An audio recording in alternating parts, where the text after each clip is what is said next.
The views and opinions in this program are not those of CISA 7 or Spectrum.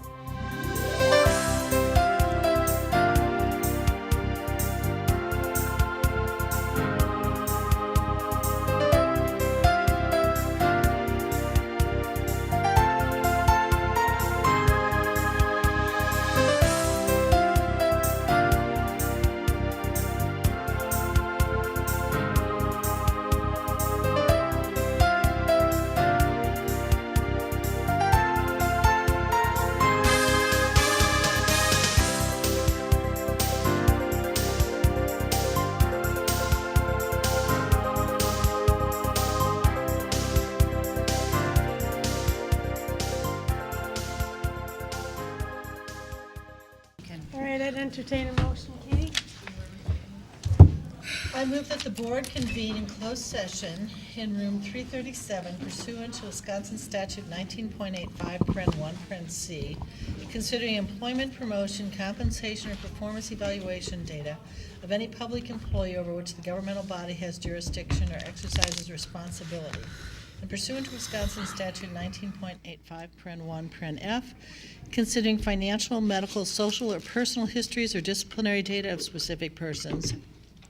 Preliminary consideration of specific personnel problems or the investigation of charges against specific persons except where paren B applies, which, if discussed in public, would likely to have a substantial adverse effect on the reputation of any person referred to in such histories or data, or involved in such problems or investigation, to wit, administrative restructuring, and pursuant to Wisconsin Statute 19.85, paren 1, paren E, deliberating or negotiating the purchasing of public properties, the investing of public funds, or conducting other specified public business, whenever competitive or bargaining reasons require a closed session. More specifically, to wit, contract with M3.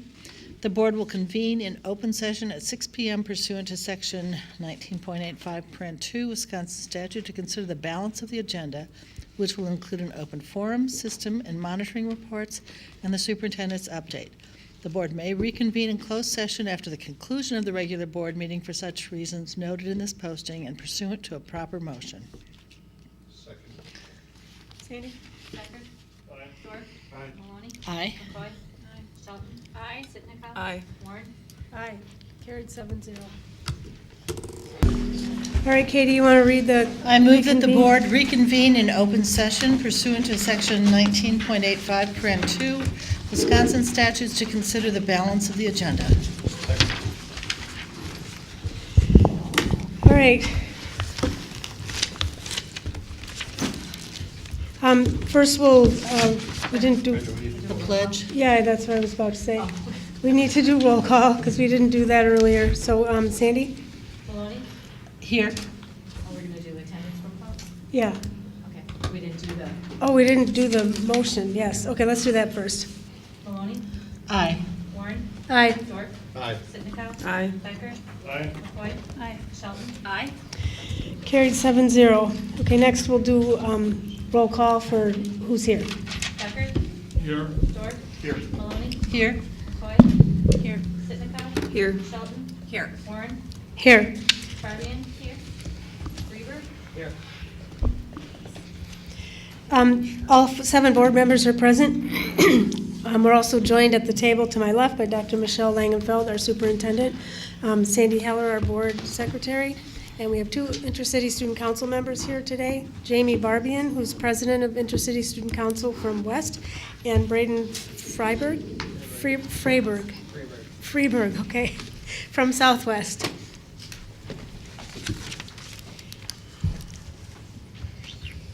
And next is Pledge of Allegiance, so please rise.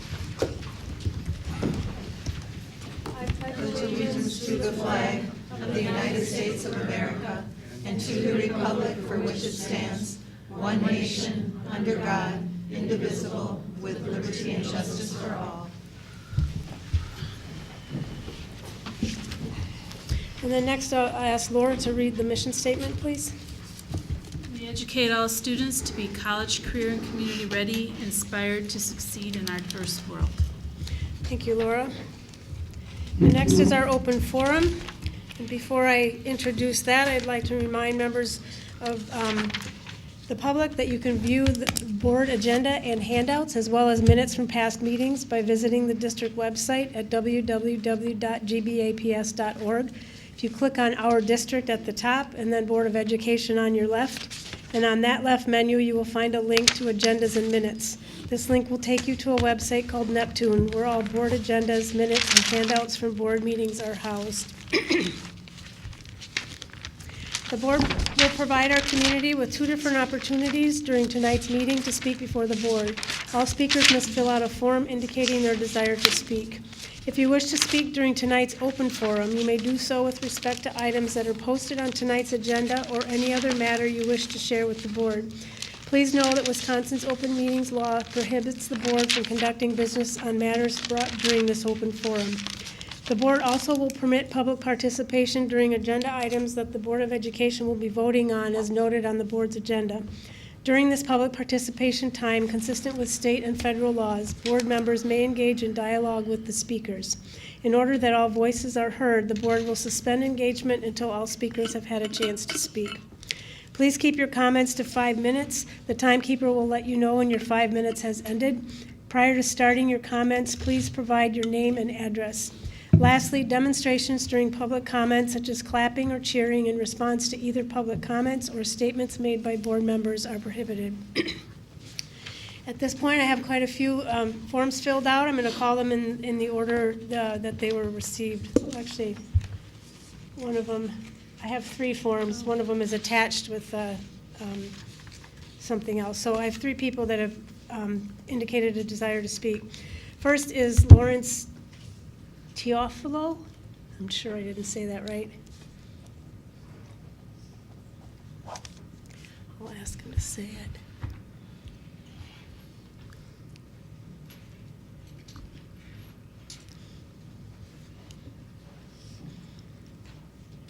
And then why don't you pronounce your name so I know? I thank you. You're one of the very few people who's pronounced it correctly the first time. I'm the president of the Club Italo Americano, or the Italian American Club of the Greater Green Bay.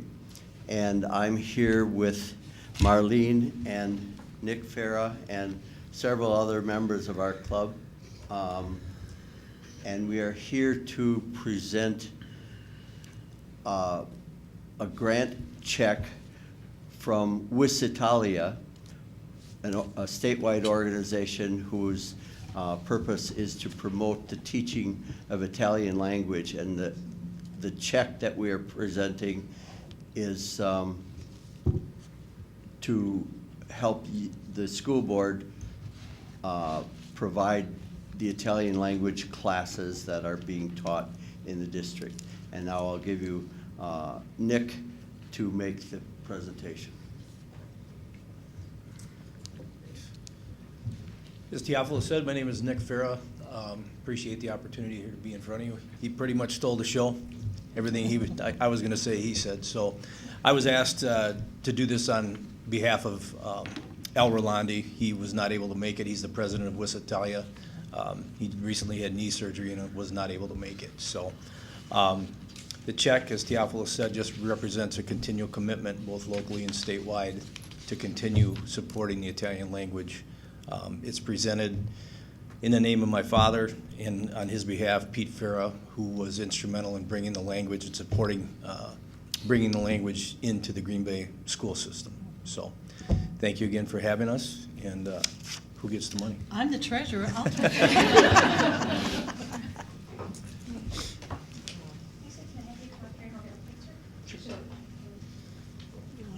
Katie, be in the picture.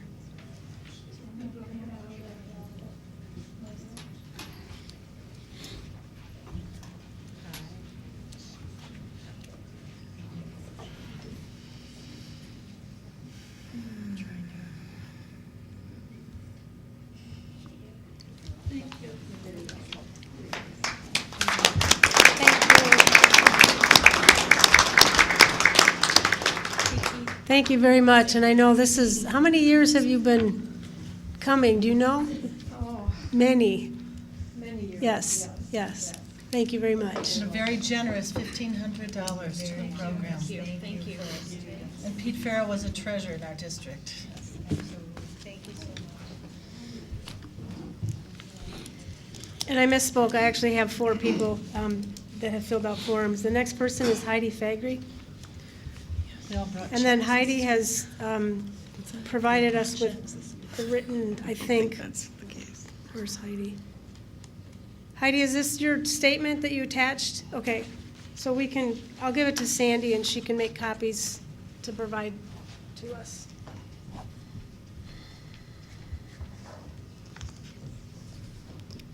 My name is Heidi Fagry, and I live at 3167 Eclipse Drive in Green Bay. I am here today as a representative of Green Bay Advocates for Public Education. We are an organization made up of current and retired teachers, parents, and community members who work to support what is best for our public school students, teachers, and staff. I am here tonight in defense of our teachers. After all our teachers have been put through since the implementation of Act 10, at a time when Wisconsin faces a teacher shortage and teachers are considering leaving this district in pursuit of more livable salaries and benefit packages elsewhere. At a time when the public teaching profession continues to face the unfair and uneducated smears from those in positions of power who wish to dismantle our public systems in favor of private enterprise. At a time of increasing mental health challenges among our students who require more and more attention from a teaching staff which is receiving less and less support. This school board thinks its teachers who are the ones who should bear the burden of this district's financial missteps. Green Bay Advocates would like to know what other options were investigated before even considering increases to teachers' health care plans as a way to balance the budget. Did this school board ever consider the fact that administrative and clerical positions have swelled over the past several years? Why, at a time of budget restraints is this district adding even more administrative positions? This district currently employs 99 administrators, according to the biannual budget for the 2018-2019 school years. That number is expected to grow to 104. Will those administrative positions also be compensated with 6-figure salaries while teachers pay more out of pocket for health care? Why does this district pay out nearly $5.5 million for clerical positions while our paraprofessionals, those who work with our most challenged and vulnerable students, make a roughly combined $2,700,000? Does this district truly require a 3-person media and public relations department when, from our perspective, there is a clear lack of public relations work getting done? Where are the priorities of this district? What does this say about how we care for those who care for our students? Did this school board ever consider cutting back on the clearly top-heavy structure of this district before setting its aim on our classrooms? We understand that you are dealing with a $5 million budget gap. We understand you are counting on the new administration, Madison, to help make up for some of that shortfall. But you need to look elsewhere. Green Bay Advocates for Public Education does not support any attempt to balance this budget on the backs of our teachers. We support our teachers, and you should too. Thank you. Thank you, Heidi. Next is John Yankee.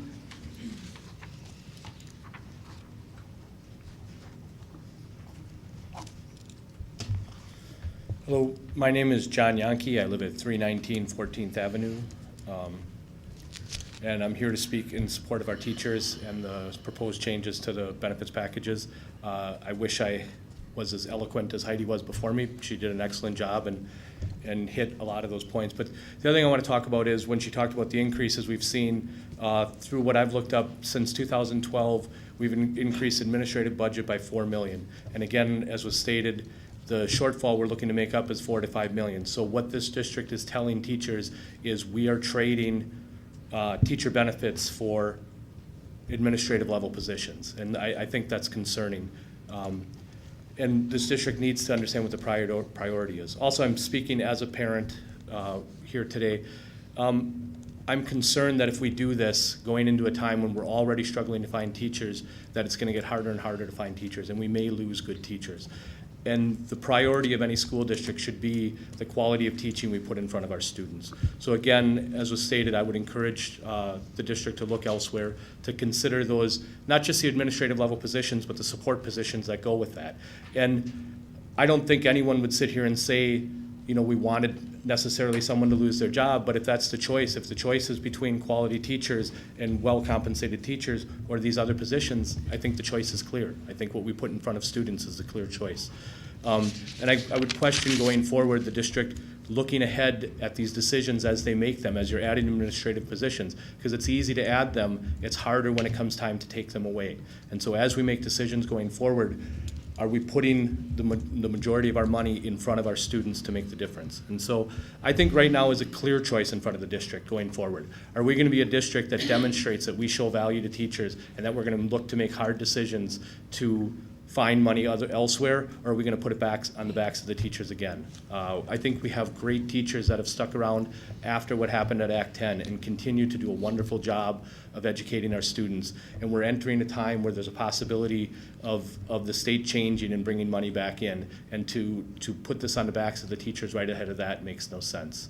I think one of the options that the district could potentially look at is money in reserve for a short period of time while we figure out what the district is going to do going forward. Because even if we make the cuts now and then say we're going to bring we're going to make changes after that, it's going to be too late. The damage will have already been done. The positions people will have moved on, and then you're going to have the cost of rehiring. And so, again, as I stated at an earlier board meeting, this is coming at a time when the new state superintendent, Carolyn Stanford Taylor, is talking about adding in the 5 largest school districts in the state, going to full day 4K and half day 3K.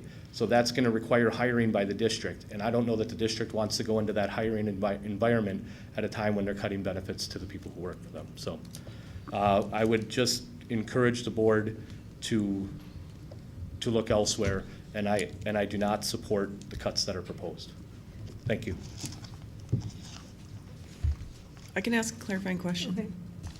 Did you just shake your head, I can't? No, go ahead. Okay. Okay, you shook your head, no. I just want to make sure.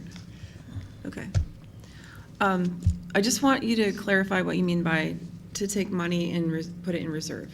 What do you My see with understanding, that? and maybe I don't know, and maybe I'm not clear, my understanding is that the district has money in reserves. And I could be wrong, but my understanding is that the district has money in reserves, and that you could go over a proposed budget and a possibility would be to use money that the district has in reserves to go over budget. And I could be wrong, I'm not, that's my understanding, and it would be an option I would consider exploring if the belief is that the culture of how we fund public education is going to change, to look for ways to bridge that gap while the culture changes. And then, because like I said, once you pull those benefits away, just reintroducing them, you will have already lost a section of teachers. And so it's just, again, something that I think the district should look at. I guess my biggest point is to look for creative options, look for other areas. So Thanks. Thank you. Thanks, John. Thank you, John. And lastly is Sarah Pamprin.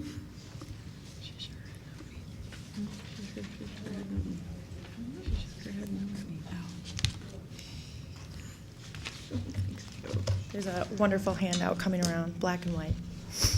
My name is Sarah Pamprin. I live at 2397 Yolanda Circle in Green Bay, Wisconsin. I am aware that others have spoken in front of the school board and have been provided extra time to speak when requested. I'm now requesting that same courtesy and hoping that you'll grant me 10 minutes to address the board. Great, thank you. Before I begin speaking, I find it important to acknowledge a bit about my background, not as to brag about my experiences, but to reassure you that although my focus areas are my passion, they're also my life's work.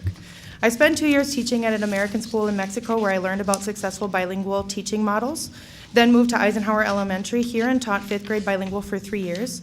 While there, I received my master's in curriculum instruction as well as my bilingual and ESL teaching license. I then spent 2015 to 18 in a rigorous PhD program at Iowa State University. My specific program focuses on social and cultural studies, and I've received a social justice certificate from there as well. I've spent the majority of my time studying equity in K-12 spaces, but have carved out independent studies as well as research projects that emphasize bilingual children and bilingual programming. All of that being said, I'm privileged to be here on behalf of my students at Edison Middle School, and I'm a proud public educator. And I have 2 things that I want to address today that have to do with inequitable practices that I witness at my school and in our district. The first that I'd like to address is transportation for summer school and/or the lack of. It has come to my attention that there will not be busing available to secondary students for summer school this summer. As a former elementary teacher, I was not aware that in the past this was not available to all students in the district. Now working at Edison, I'm aware that only Edison has provided busing in past summers and that this is no longer an offering. To me and hopefully to you, this is a huge equity issue.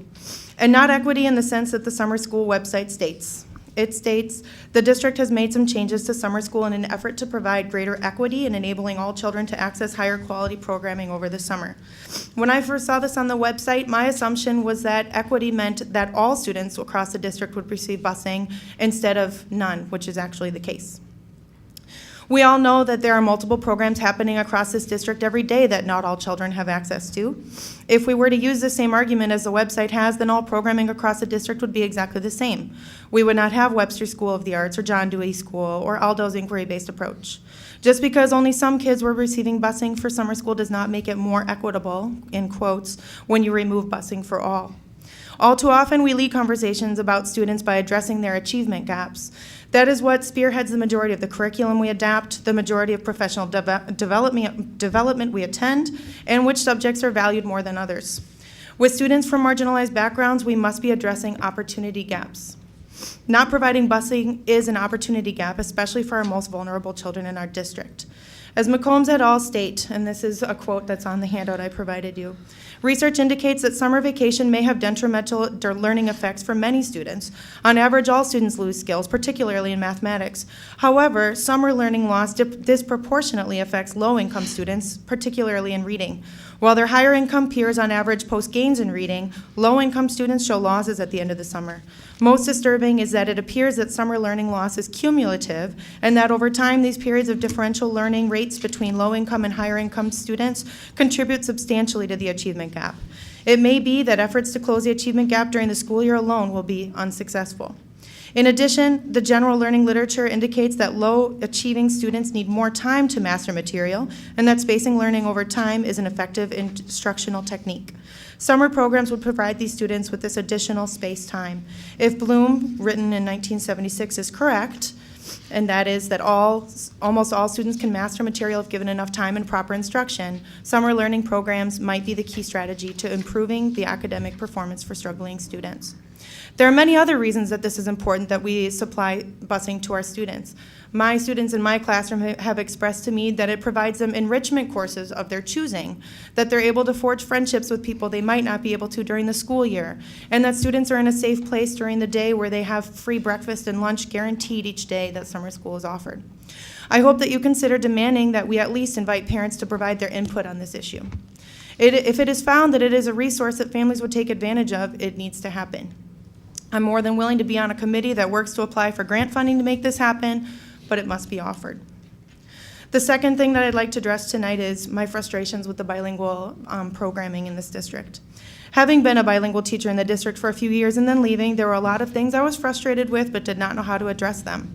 One of my biggest frustrations now that I have come back and am at Edison is how haphazard the program has been put together since I began the first formal bilingual track this year with my 6th grade students.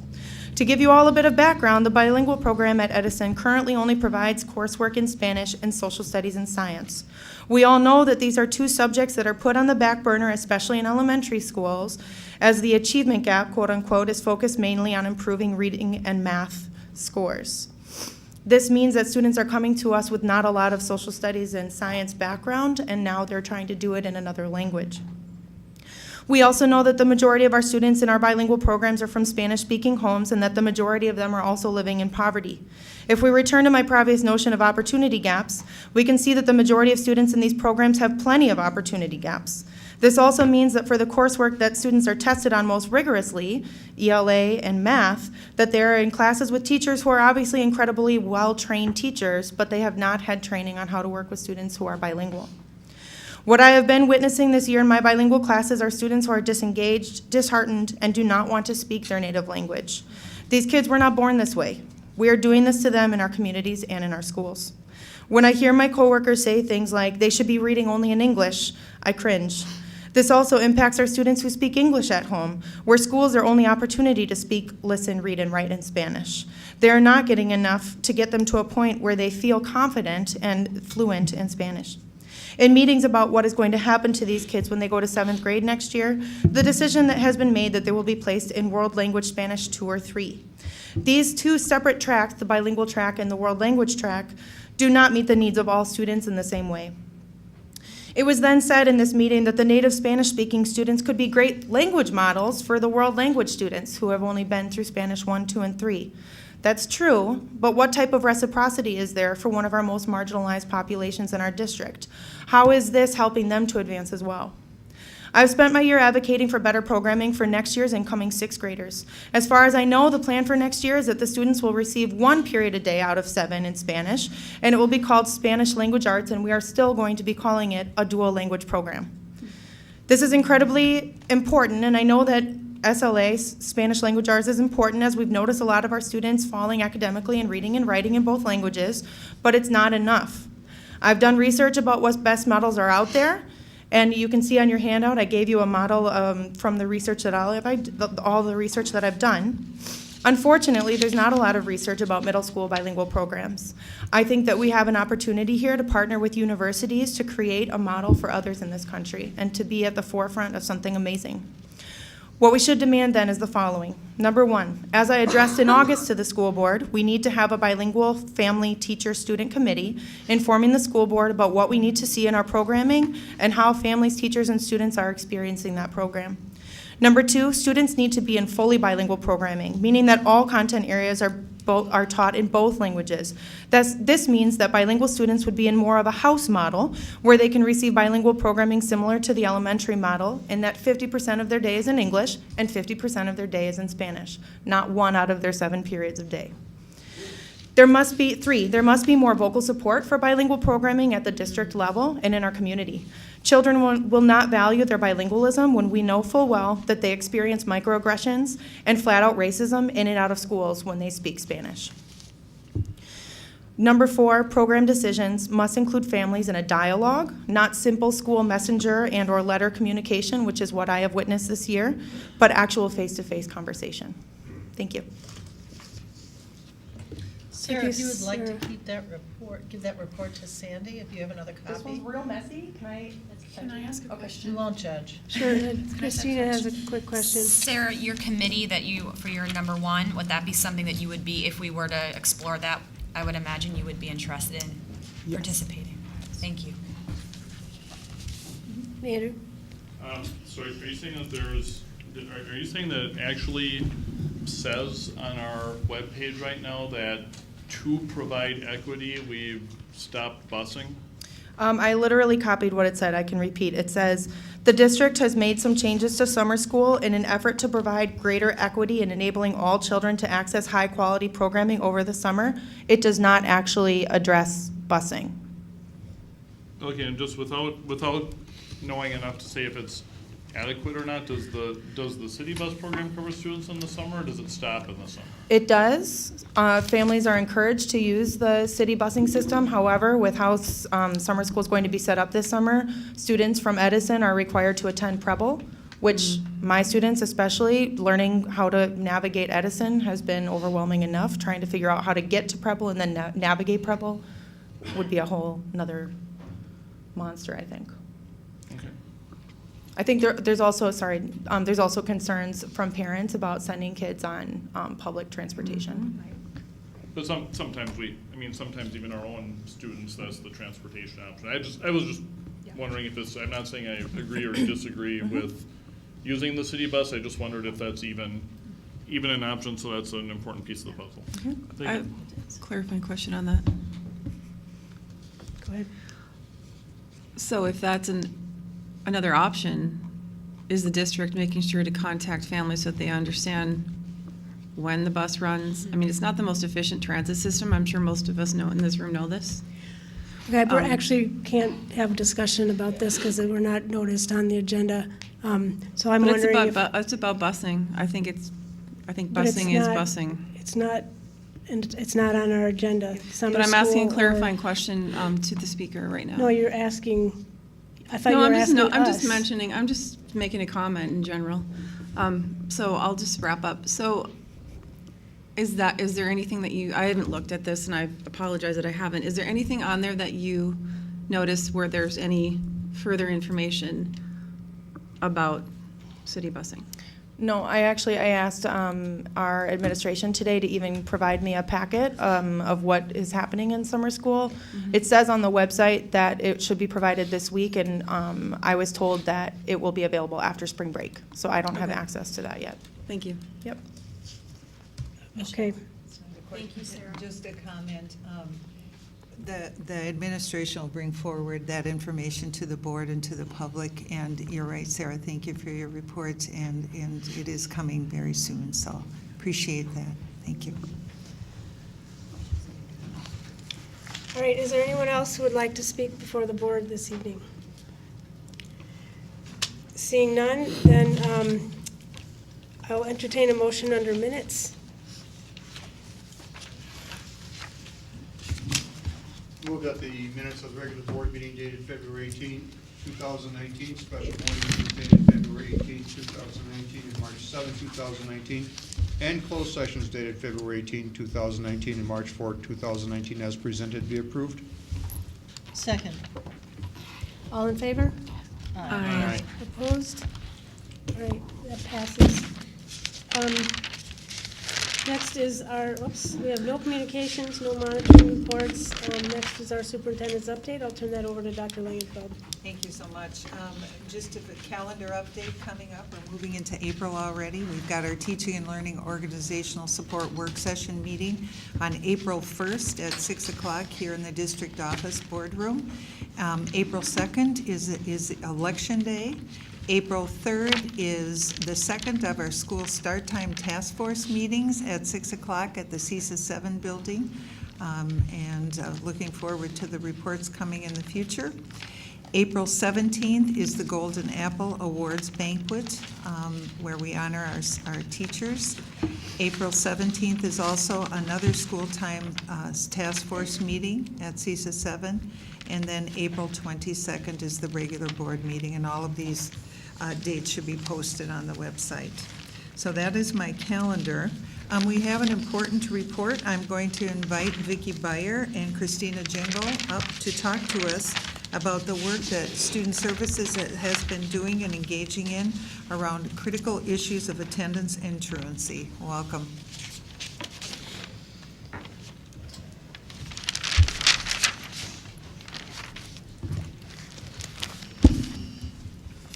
Good evening. I am joined by Christina Jingle, who is our social worker liaison. And if I could take a moment to ask the social workers in the crowd tonight to please stand up. Social workers? I don't get a lot of time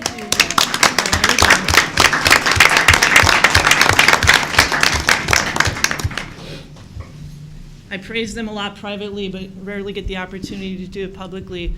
It's just a sampling of the entire student services group that we have in the district. Those folks that just stood up and their peers spend a majority of their time addressing barriers to education for our students, including attendance and truancy. My understanding is the board wanted to have a discussion about this, so Christina and I will provide a brief overview and then allow the board to have the discussion. I started off the document, and the public can access this through Neptune, just with some simple definitions, because truancy can be difficult to understand. We have the state definition for truancy and habitual truancy, but we also have what we're measured by on the school report card, which is the chronic absenteeism. a student that's present less than 84% of the possible school days. So that can get confusing. In the state of Wisconsin, we have a compulsory school attendance law and policy. And in addition, our board policy mimics that pretty much. That can be accessed as well for the public. 118.15, we have it linked there, along with board policy 431 on student attendance. It's difficult in some cases to interpret what the law is requiring. So a couple of years ago, the social workers, Christina's guidance, put together an attendance guidebook for all of our schools to utilize. That way we have some consistency in how attendance is handled from school to school. Again, with 42 schools, it would be easy for one school maybe to be doing something different. This solidifies our expectations and follows policy and law. We are required by law to enforce truancy provisions. In other words, to do everything we possibly can to ensure that students attend school. Christina will talk a little bit about that. When we can stop enforcing truancy is outlined on 2D. At the end of the term, quarter, or semester in which the student turns 18 years old, or when the student receives, or district receives documentation that the student is no longer a resident here. So they've enrolled in another school, or perhaps have gone to homeschool or private school. Christina will talk a little bit about the truancy committee coming up. And actually, why don't you talk now about how we address it? Sure. Good evening. I get the pleasure tonight to really talk about how we operationalize this definition of compulsory attendance and our board policy. So it really kind of starts with our learning support teams. That serves as the venue for that team-based problem-solving approach around a multitude of issues, including attendance. That's really the starting point. And then we use the multi-systems level of support to promote positive attendance. And then rather than reviewing all the bullet points under each of those, I'm going to take a moment just to highlight a couple of them. The majority of our time and interventions are really dedicated to those efforts that are occurring at the universal level, and they're designed to positively promote attendance for our entire student population. And a couple examples I want to bring to your attention are the use of the variety of communication platforms that we are able to leverage, including our social media, our newsletters, our take-home folders. This really enables us a wide reach to our students and families, understanding that both our students and families are extremely busy. We also, the other areas I want to bring to your attention are those that contain the word engage, or a version of the word engage, including engaging classroom instruction practices and family engagement. I think the power of engagement of our students and families can never, ever be underestimated. And over again, and those that are here tonight can share stories with you about students and families really telling us that the relationships with our staff are just integral to them wanting to be in school and succeed. There's a number of interventions that also occur at the Tier 2, but for time purposes, I've selected just a couple of them. I'm going to talk about documentation in our personal learning plan contact log. I personally believe that this has just been a significant change to our attendance practices. We've been able to utilize our Infinite Campus student reporting system, where it's really empowering not just social workers, but also teachers. There were clerical that had documented in there, that really to promote that active engagement and reach out to our students and families right at the cusp of when we start to see attendance concerns, and then document those interventions. So then we have a whole array of the documentation, but not only does it serve as documentation, it serves as a communication tool. So just today, I get the pleasure of working at Southwest on Mondays, and I was working with a student and a dad, and I went on there to do my documentation, and I could see the multitude of interventions and efforts that have occurred over the years with this family, and it kind of served as a starting point for me to work with this family. I can see we tried, worked on this, how about we try this? So it was really powerful in the terms of, we weren't replicating or duplicating efforts. I was ready to pick up wherever things were left off with that. The second intervention is the pilot of the nudge letter. And this is really, I'm really proud of this in our district. And again, this is a result of the attendance work group really researching best practices. But essentially what the nudge letter is, it's a letter that depicts with the graph, it's a bar graph that shows the student's attendance in comparison to a typical student in their school setting, so that particular school setting. And it's delivered early in the school year, so it's an early intervention. And the purpose really is to just engage that family early. There's messaging in there about about missed school days and how it affects their attendance. And the delivery of that letter was purposeful this year, and it was around parent-teacher conferences. So we could really start engaging with those parents early, get them in the door for parent-teacher conferences, and really have that comprehensive conversation. And then, of course, Tier 3 interventions occur when there hasn't been improvement at the other levels. And so the school social worker and our SRO partner to conduct home visits. Inconsistent attendance is often the manifestation of underlying complex issues and therefore require multiple interventions. And during these home visits, what we're really striving to do is identify those barriers, do that problem solving, and focus on re-engagement of our students and our parents. Because without our parents, we know that we're not going to get the desired outcomes that we're looking for. After all other efforts have been exhausted, there's a clear process for involvement of our truancy officer. And this is really to engage those families in the evening hours when they might be more available. And then lastly, I kind of touched upon that we have an attendance work group that is comprised of social workers representing all levels, so elementary, middle, and high school, and they're charged with keeping abreast of the most current up-to-date practices, gathering and analyzing data, and then using that data to really make data-driven decisions. And a great example of this is our summer home visits, again, which we're going to touch upon in a little bit. But we've been doing those over the last several years, and based on our data, we've made some adjustments because we can see where we have the most influence. And so we've made adjustments in terms of the absent ranges when we select students for the subsequent years. Thank you. We're going to come back to you. That was good.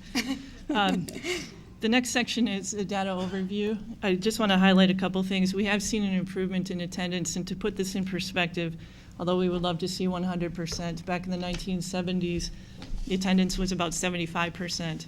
So we are in the 90s. We're pleased with that. We know we can do better, and we will continue to work on improving that. I'm wondering, Christina, if you could talk a little bit about the summer home visits, please. Mm-hmm. The summer home visits is really innovative and unique to our district. I have never heard of any other district using this this strategy before, but it essentially partners with our SROs. And what we do is at the end of the school year is, again, I had mentioned, looking at certain data ranges to select students. We start early. We go out in August and partner, and it's really about early engagement of those families. And so what we're talking about then is early removal of any of those barriers. How are kids going to get to school? Are there transportation concerns? Can we help you with school supplies? Can we really just talking about when the open houses are, because we want to get them in school as early as we can, just so that they have a positive start to the school year. That's the purpose of summer home visits, and then we track the data throughout the year. Thank you. Mm-hmm. And then, as Christina had mentioned, we do utilize our partnership with the Green Bay Police Department for citations, either as a warning to be cited or actually issuing a citation. I've put under 4E the number of citations, and for the audience, 2016 to 17, 282 citations were issued. In 2017-18, 248. And we did a random sampling of the outcome from that year, the last school year. 31% improved attendance, and as I had shared with Ms. Sitnikow and Ms. Shelton, I'd asked the social workers, how do you feel about that 31% improvement? And they were pretty pleased. They felt like any improvement was helpful. For this school year, 2018-19, as of January 10th, 138 citations were given. About 5% of those that we would consider chronically truant to receive a citation, have received a citation.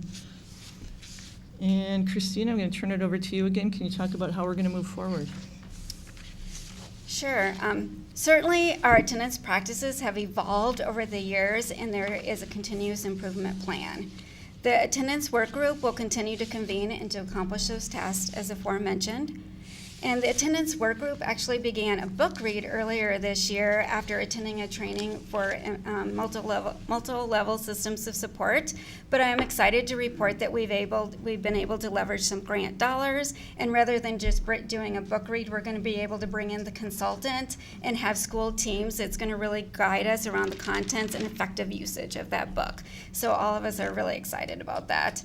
And then lastly, we're in the process of convening the County Truancy Committee, which will include representatives from a number of sectors, including Brown County Human Services, housing agencies, just to name a few. And in order to effectively address the issue of truancy and chronic absenteeism, there really needs to be a coordinated effort, and it's going to take the community as a whole. Thank you. And that's our report. I don't know if this is for you or but I know with our ESSA plan for Wisconsin, chronic absenteeism is the 5th indicator. And our indicator, I just looked it up, is our goal is absent of 10%, but that focus is 10% or more a year. And that we can use Title I, Title II, and Title IV funds to support this work, because obviously you have so much work to do. So can you speak to that at all, Michelle, about if that money is coming through and the plan to use it? Yes, we're using a portion of that to support our social workers. Okay. And anything moving forward that you see? Is there any other ideas to use that money in a different way, or?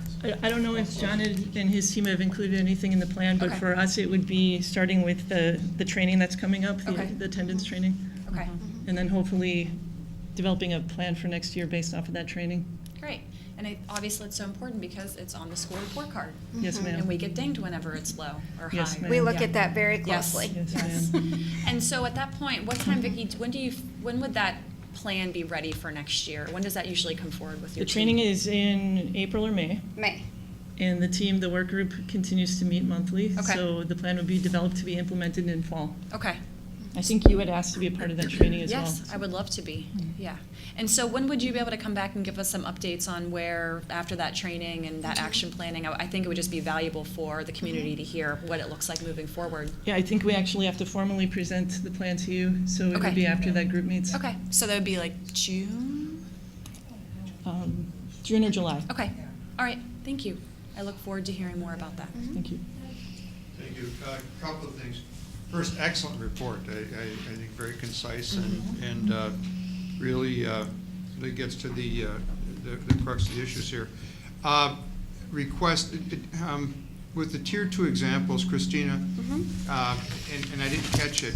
You said that there's a letter that you will send out that has comparison data.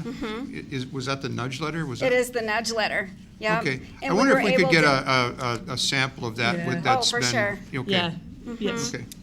The second thing is, I'm curious, and I think it'd be very, very helpful if you can answer this.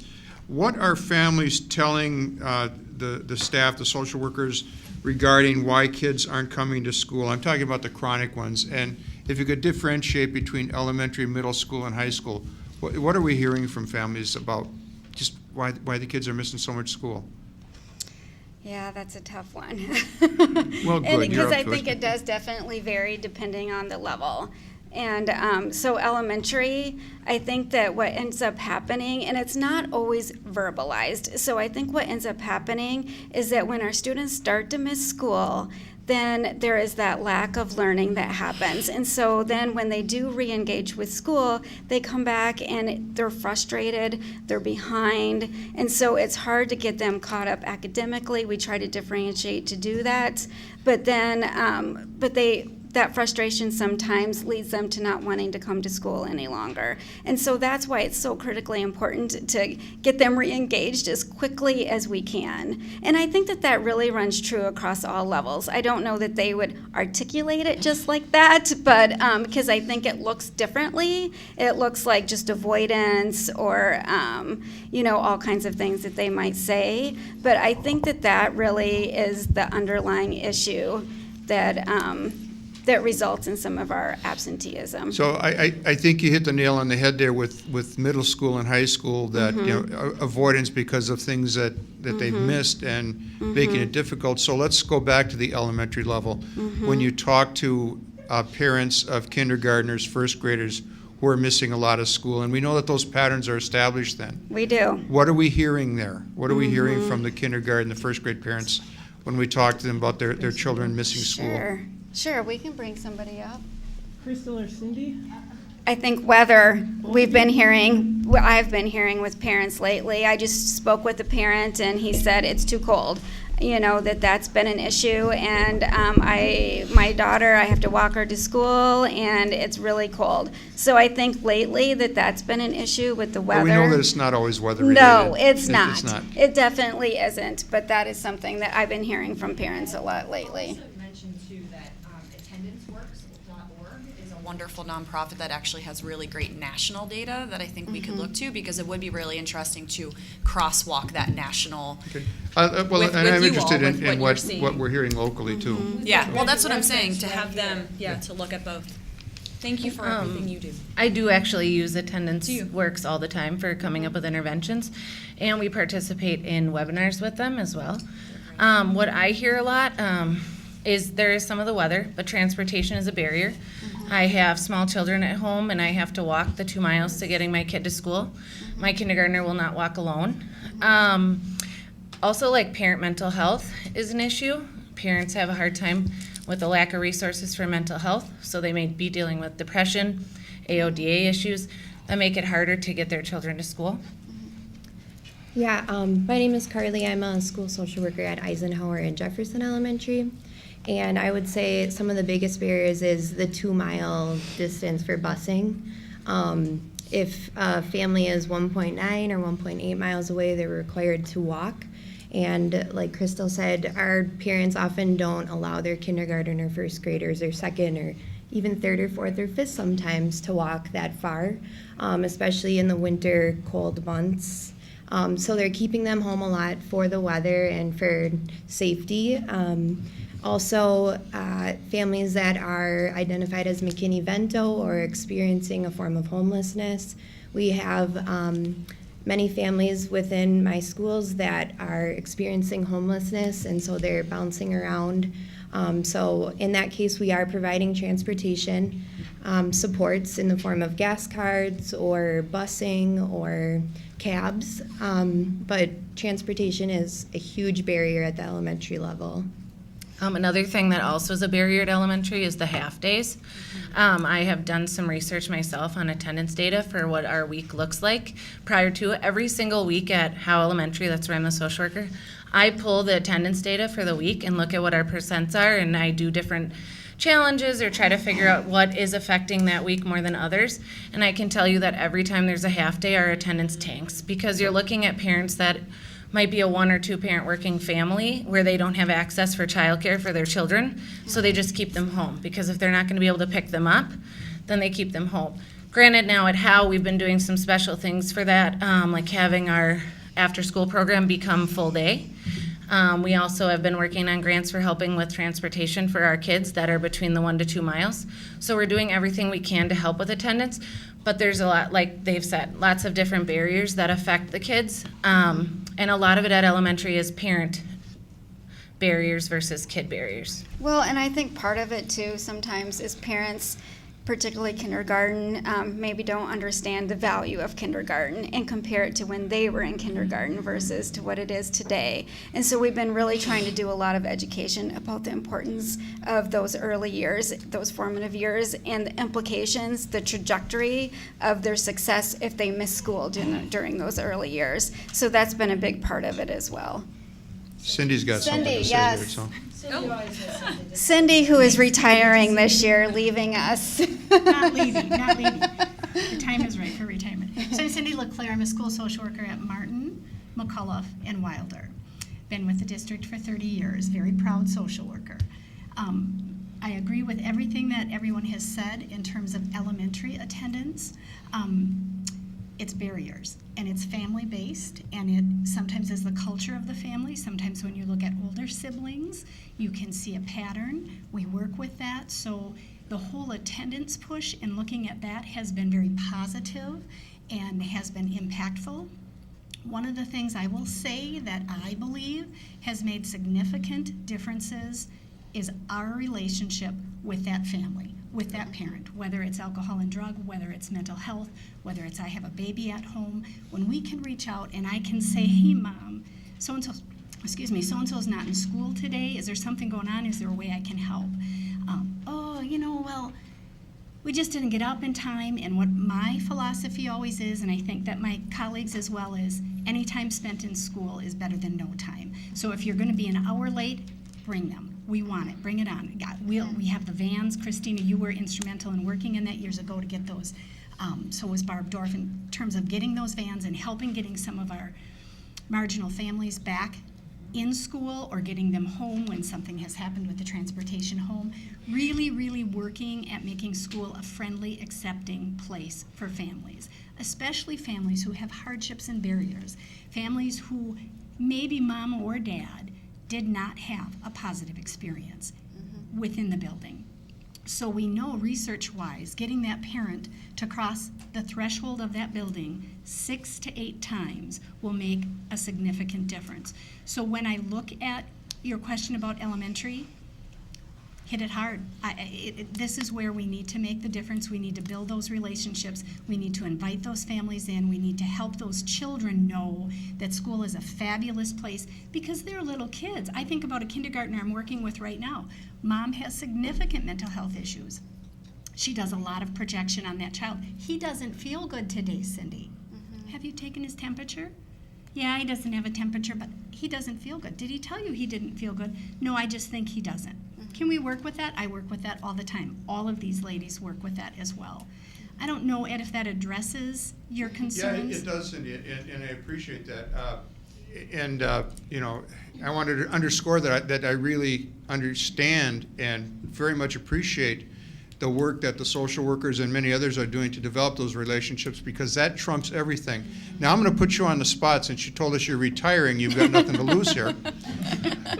We already heard about some barriers, but what are some of the barriers that the district, by way of our structures, our systems, are exacerbating or failing to help families overcome? Have at it. I mean, we did hear transportation. That certainly is an issue. And we heard half days. That's an issue. I think the mental health and what the families are dealing with that are paramount. And so, sometimes as social workers, I think that's just part of our world. And then somebody will call us out, maybe a Vicki, and say, so what kind of barriers are you working with? And I think, what barriers? I mean, I'm just dealing with a family, right? I mean, whatever it is. So I think that we need to continue to focus on what can we do to help build relationships, what can we do to make that school and that environment welcoming and open for that family, whatever their issues may be, whether that's differences across global issues or whether that's differences with, I want my baby home to help me with the baby that's at home. But we also have to work at partnering with the families, and educating them too, because like Christina had mentioned and like Cindy mentioned, maybe their education wasn't as positive as what we want Green Bay schools to be for our students. So I work with a lot of families in educating them as well on habits, things that you would think that maybe if you were growing up in a privileged household where you were able to learn those things or had a role model. Some of our families don't have alarm clocks or never knew how to set a time. They just leave. So I've worked with my families in handing out alarm clocks. I've set up papers on their door so they know what time that the kids are supposed to leave, because reality is a lot of families are two-parent working families if they have two parents in the household. If not, a one-parent working family where the parent might be gone before the student gets up for school. I have 6, 7, 8-year-olds that are getting themselves ready to come to school in the morning, and so we have to teach the parent and teach the student how to get to school and how to value that time at school. Thank you. Can you state, I guess, on the record, and so everyone knows, the transportation part of that, what, you said up to 2 miles, because I think not everybody understands or knows that that's actually what the barrier is and where who sets that parameter and. So I don't know who sets that, but I know that when a family is 2 miles or more, that's when they can receive transportation.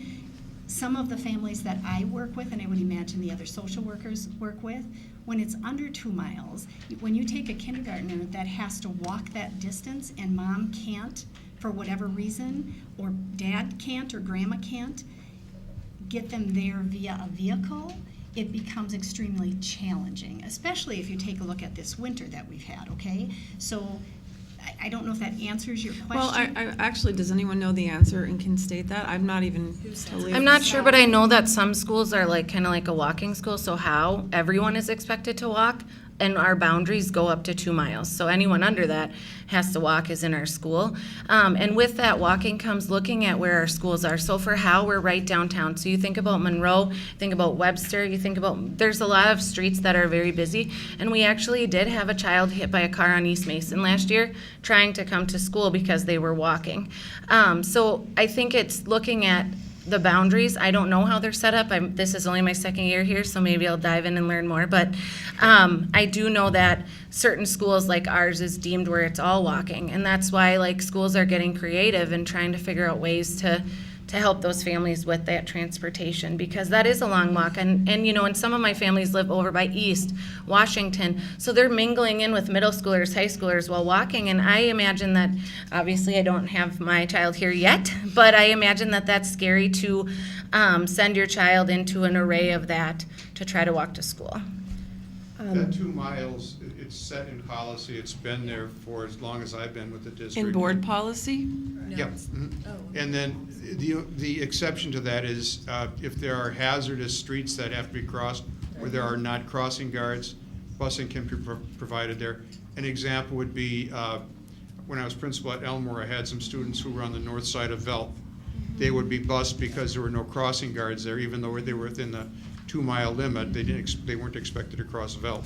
And I will tell you, places like that. oh, I'm sorry to interrupt, but we work very, very hard with our families. We do have private pay busing. Sometimes we can leverage some grant funding to help with that private pay busing. We can use bus passes to get parents where they need to go. We use those to we use other dollars in terms of if we need to use any type of transportation to really overcome that barrier. We use vans to get kids to appointments. So, we are doing an immense amount of different things around transportation, and I just want to give kudos to Jeremy because he has just done amazing things for our district.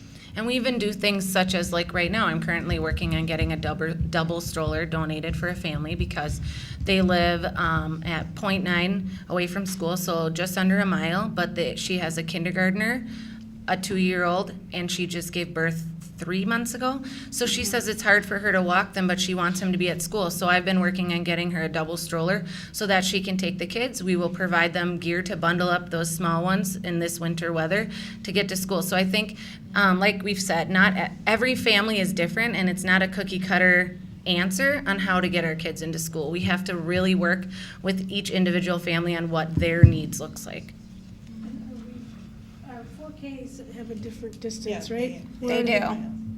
They're a mile? They're a mile. Okay, all right. Michelle and then Christina. Just as a follow-up, thank you for giving Jeremy a shout-out. We actually met this morning and talked more about equity in transportation. We see it as a huge barrier, just like you're presenting tonight. So it isn't a conversation that's been just in one place. One of the things that a survey is going out to our community here shortly to see if they would be interested in providing some additional resource and dollars for referendum for transportation. And it's also a priority as if we are fortunate enough to receive additional resources back in the district, either to address special education funding streams or any kind of dollars, that the board and administration and community would come together and determine how to utilize those resources. But I think we know that that's a really important issue that has to be addressed, and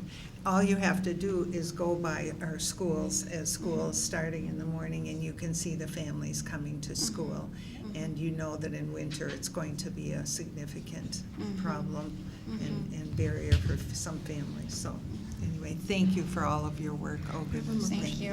Thank you. Christina, you had your hand up? I just wanted to say one quick thing. Michelle, there is a line item in the Evers budget as well for additional funding for transportation. Yes. And mental health. And mental health, but that transportation piece, because to go back to what you are, you're knocking it out of the park with what you have, but yet we still need more. Always. And that There's funding. always room for And to go improvement. back to what Sarah Pamperin talked about at the beginning, we know that if kids can't learn if they're not there. Right. So, yeah, I'm excited and hope, and that drives home the role of advocacy, that we need that money. Andrew? I have a great deal of respect for the problem-solving work that's done. There's no question that people are working their tails off, finding ways and solutions for families. This is maybe the most clear I've heard. I've had some anecdotal parent comments about half days being inconvenient for families, but I think maybe I needed to hear that clearly from people saying that, this is what we see, and it creates an attendance problem, and some areas where we put in a significant amount of time into creative problem solving around that, we can make that less bad, right? But I think it's worth I know the value of staff development. I get it, but if half days are a problem, especially for our families with the fewer transportation options they have, the worse it is. Maybe we need to revisit that sooner rather than later, because then the amount of time and effort spent on the half-day solutions could also be spent on other solutions without tying up our efforts on how to force a half day to work. There's pros to the half days as well, and I know that they're there, but I think we need to look at it again in that context. My questions are on the other end of things where the citation is issued. So how often when a citation is issued, is it resolved within some type of an alternative resolution? For example, I think I want to say the name of the place in case I'm wrong, but I believe I've read that there's a place in Wisconsin where all tickets issued for truancy at least have some kind of option for an alternative resolution that doesn't go on a juvenile record and doesn't go on a parent's court record. Do we do that here, or do most go to, or half and half? How does it work here? Before we get to the citation thing, I just wanted to say if you wanted data around the half days and what it does, I would be willing to provide that data with an explanation of how that looks. Absolutely. So just let me know. Yes, please. Like I said, I've been pulling data every week for the last 2 years looking at it, and I would be willing to put that together and show you what it looks like. Absolutely, thank you. I think that's a little above us. So alternatives. But thank you. Thank you. Previously, thank you guys so much. Previously, we were able to do community service hours for our students, but there is no way to track that, is what I've been told when I followed up with the court. So what there isn't necessarily alternative, but what we do is when we, and when there's a citation, we work really closely with that student and that parent to say, if we want to see an improvement in attendance, we want to advocate for you, we can do that via letter, we can do that via whatever method of communication works for you, but we want to advocate on your behalf. We don't, and then a lot of times what will happen with the SROs is they'll have the ability to even just like rip up the citation. So those are more of the alternatives versus community service like we once were able to do. So the court system told us that they can't do a community service alternative citation? That's what they told, there's no way to track it, is what they Really? said. Because adults get sentenced to community service, and I bet there's a way to track that. So that's a really interesting point, and when we meet in May with our county truancy committee, that is certainly something that we can raise at that time. But I guess I'm more concerned about the juvenile record being created and the court record being created for the parent, and I'm concerned enough about, unless you would have told me that the overwhelming majority of these are resolved outside of or around the traditional court system, which sounds like that's not the case. I'm concerned about people right now for whom something that we might think of as a hiccup, a minor truancy offense with a fine smaller than a speeding ticket could really start a spiral of bad things for people. Someone who has a workplace who's counted right down to the, you get X number of attendance excuses, doesn't matter why, and you're fired. So do they get fired to show up at court and explain why their kid was there, or do they just tell their kid to take the ticket? I'm worried about unintended consequences of the police and the courts being involved, especially because what I've heard is that sometimes there are kids who aren't missing days of school, it's just tardy that is getting them to the ticket point? No, I've never heard of that. So you're saying that we do not, Ticket even if for a kid was tardies? late very often, would not get a ticket? I have never heard of that, but have you heard of that? Yeah, there was a new, rule put in place that semester at West High School, that if you had a certain number of tardies, you were given a ticket. And my daughter at Franklin has said the same thing as well. Okay, we'll look into that. So who decides? Do the police just get to decide that, or do we tell them what we're gonna ask them to enforce or not with this lateness stuff? Administrators work with the police department. Okay, so we may have a situation where administrators in some buildings, but not others, are involving please understand, I am not saying that. I'm not saying that being frequently late to multiple class periods is a good thing. It's not a good thing, but we just heard a while ago that late is better than missing. I've also had to advocate for kids who couldn't get from one end of the building to the other, and no one knew that I think this was a long time ago, and I think we find these creative solutions better now, but moving the kid's locker, he or she wouldn't have been late anymore. So my experience with the tardies at the secondary level, certainly not at the elementary level, would be where you would look at those more onerous responses would be kids who are in school and are hanging out and not going to class or taking double lunches and going in late, and you've got people, the APs and social workers working with them. It's not that kid who's coming in late in the morning because the car didn't start. That's not the case at all. It's more of a behavioral issue. yeah, so I guess what I'm concerned about is, okay, so 138, and that might be 0.6%, but 0.006 I think would be like only one kid or so. But So that's, February, so that's, what, 30 truancy tickets a month or so?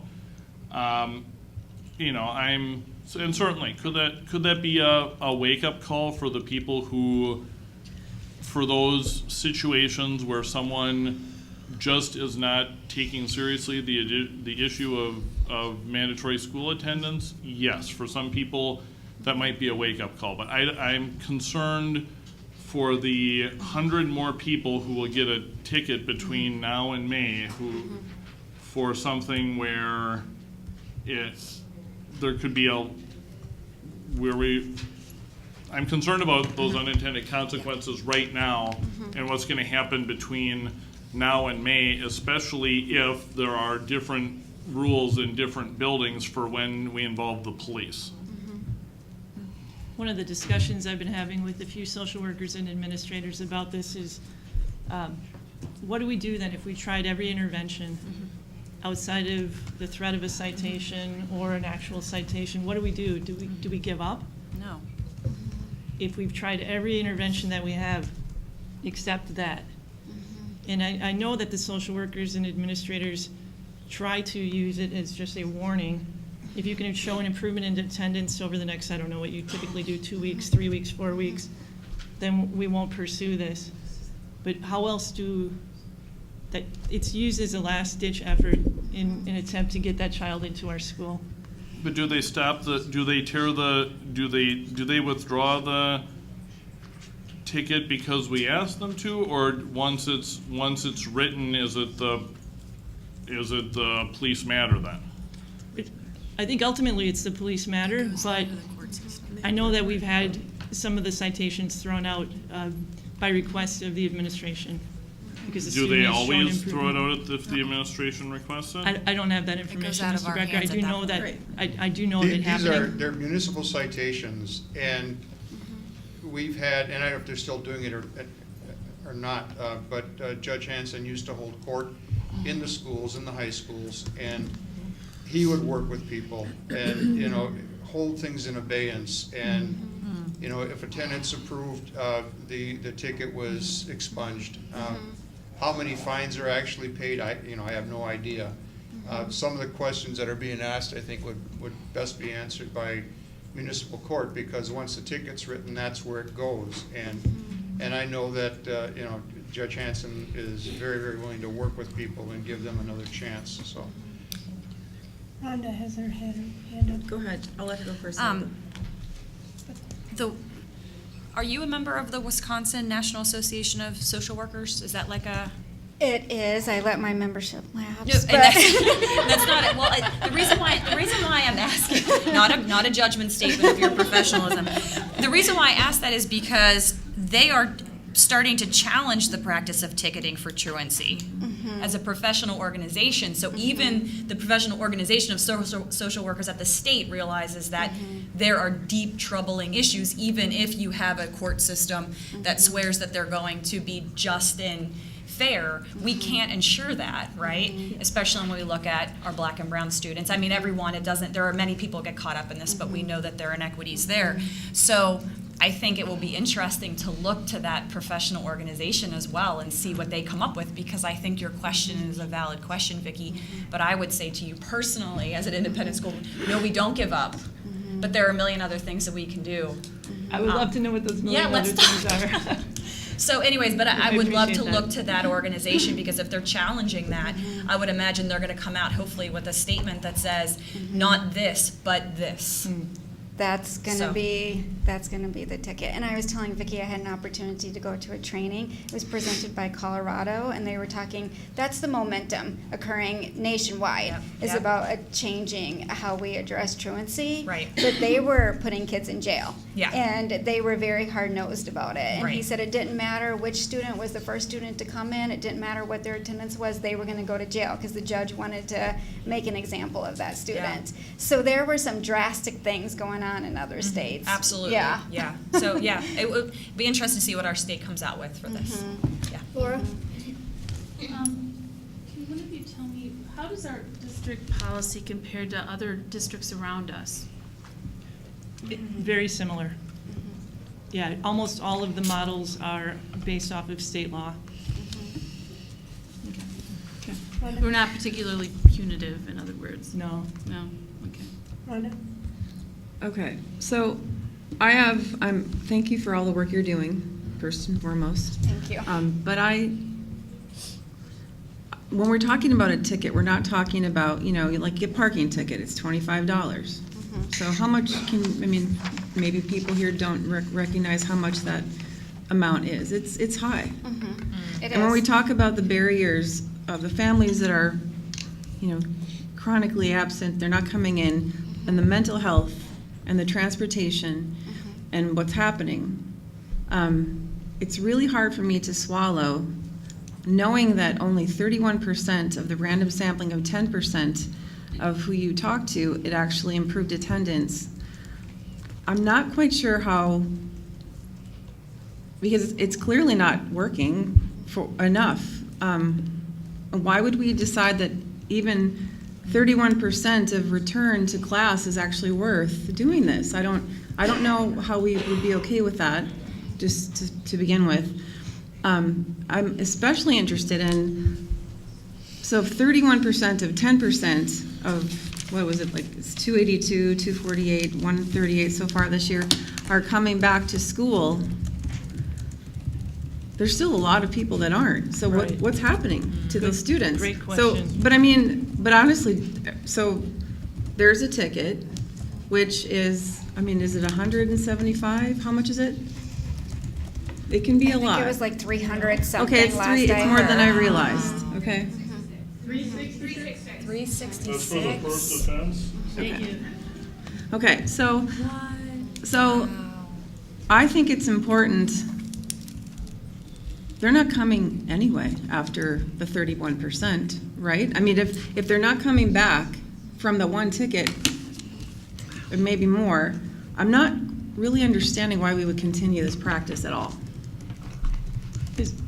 Go ahead. Because 31% is important to us. We wish it were higher. And the rest that don't come back because of the ticket, these folks still continue to make effort and reach out. So is it only one ticket? But it's not just ticket, right? It's court and a ticket. You get a ticket and then you have to appear in court. So these are families with mental illness, transportation issues. We've already discussed this and we've already said this. This is actually happening to these families. And then they have to go to court. But these are families that we've attempted to remove all those barriers. We've attempted to really engage them and address all those concerns. And this is those families that just have really not allowed us to engage them any further. So it's not families that we're actively working with and that they're trying to resolve some of these issues. These are families that we just have not been able to accomplish anything with. And I appreciate that, but I'm not sure how giving them a $366 ticket would actually make that easier. And I can tell you, even from my own, when I was at Preble, when Judge Hanson used to come to the schools, I went to truancy court with my student, and the parent was asking for her son to be cited because the parent was just so incredibly frustrated and had tried all these things. And I was advocating for him not to be cited. Can we try to say, oh, if he'll go into counseling, we won't cite him? Because I knew that was the underlying issue, but he was resistant to that. But even the parent, because she was just at her wit's end, didn't know what else to do to motivate her son to come to school. And I appreciate that, but we know there are parents out there that won't advocate for that. And I think we have to make sure that whatever we're doing when it comes to this, we are not creating more hardships for families who already have them stacked up to here. I'm really encouraged to hear what Christina's talking about, what she's mentioned, and then you mentioned there's a movement coming, that we're really, it doesn't seem like that's actually even effective. So if we can all agree on that, then we can think about what else we can do when it comes to this, because I think these are kids, they're not adults. And I have had a lot of phone calls this past school year on this issue. I've met with families on this issue, and I think that I think we have to take a really serious look at what we can do. I think the transportation part, Vicki, we met with you, we talked about that. I think that is something we need to get real serious about. We need to advocate for at the state level. I think I would love our school to actually go and have a pretty fierce presence on that and really draw the connections to truancy and to student achievement. I think that's something we need to maybe really seriously consider. So, thank you. Thank you for this report. Thank you. So are we able to I guess, I'd like to know, I'm still concerned about the 100 or so people who are gonna get a $366 fine before May. Because I have, especially if they are not even in some cases missing complete, actually even missing a whole day of school and could theoretically get, or their parents could get a $366 fine. Many people are fortunate enough that a $366 fine doesn't impact gas in the car or food on the table, but there are plenty of people in this community who, for whom it would mean a problem with food on the table or gas in the car, which ironically could lead to more truancy. So I'm concerned right now about, and again, there are places where the ticket is used to make to force someone's hand for action, but there's a knowledge that that there's an alternative dispute resolution. That is a completely different thing than issuing tickets knowing that a lot of them will end up with the fine, or they will end up with a fine for those families who don't know how to advocate or can't make it to court.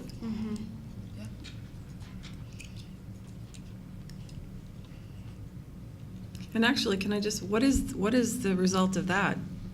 Let's say there's a ticket, there's a court date, there's mental illness, there's transportation issues. What happens if that parent doesn't actually, well, I think we actually kind of know what happens. They get arrested. They get arrested. So I think we really need to think about, it might be a small percentage of people that are affected by this compared to our student body, but I'm not really interested in continuing that practice, however we can make that happen. Andrew, what would you like to see change specifically? Would you like to see the ticket, would I you would like to see a hold on the tickets? Well, I guess I don't know enough to say that at this table right now, but knowing that the next time we'll be at this table to talk, I guess I'd be interested in more information on how many of these are actually going all the way to ticket issue versus the ticket issue being the attention grabber that allows it to be resolved another way. And I'm disappointed to hear, again, if we have non-monetary sanctions that we give adults as part of a sentence all the time, I bet they can track that. So, well, the non-monetary sanction truly would be get to school and be in school. That's what it comes down to. It's not a matter of let's find some other way to punish for not having been here. We want the kids to be in school. Sure. This is a city ordinance, and I mean the district has no authority to write a ticket or to levy fines. There's a city ordinance that addresses it, and they set the fine limit on it. I can tell you my experience as a principal that writing tickets has been ineffective. It really doesn't bear a lot of fruit. At the same time, there is an expectation. Compulsory attendance laws. There's an ordinance, and you start picking and choosing which regulations are going to be enforced. We have laws against speeding. Probably a lot of people in the group right now have had speeding tickets. I want to ask you to raise your hand. Did that stop you from speeding? Probably not. But it's there. It's supposed to be a disincentive to truancy, a disincentive to skipping school. And as I said, my experience is that if 30%, that'd be great if it worked in 30% of the cases. By the time we're getting to kids in high school, those patterns have been long established. And if you want to say, don't write tickets, okay, you're taking something off the table. Nobody wants to see somebody walk out with a $360 fine. And again, this is in my experience, if a kid comes in, a family comes in, and they say, we're going to make a good faith effort to turn things around, they hold that in abeyance. How many fines are actually paid, I have no idea. How many people default on it and end up being arrested, I have no idea. And that's something we have to find out from the municipal court. But, bottom line is, there is that expectation. That's a tool that's in the toolbox. One more question. So are we saying that the truancy officer is the only police officer that is writing tickets, that we know that SROs are writing them as well? Correct. Both. Right, okay. Yeah, I made myself clear on that. Laura? Thank you.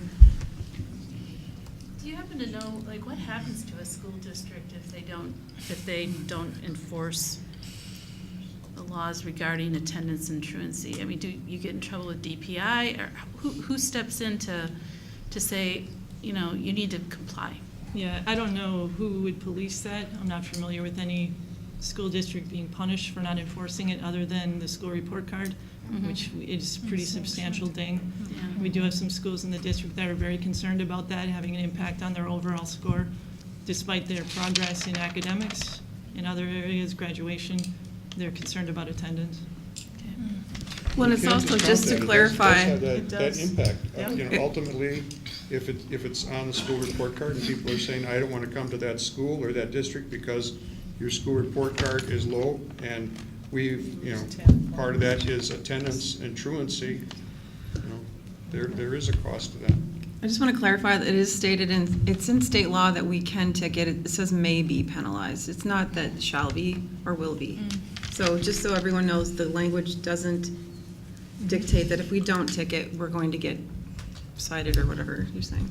No, And I it's wanna not go back the to ticket, what- it's the attendance. I'm not and talking about, it's the- actually, I was referring to what Laura said. Well, and I'm glad you brought that up, Laura, because what I think has been great about this conversation is that we have such a group of people here that are so dedicated to having this be a top priority, right?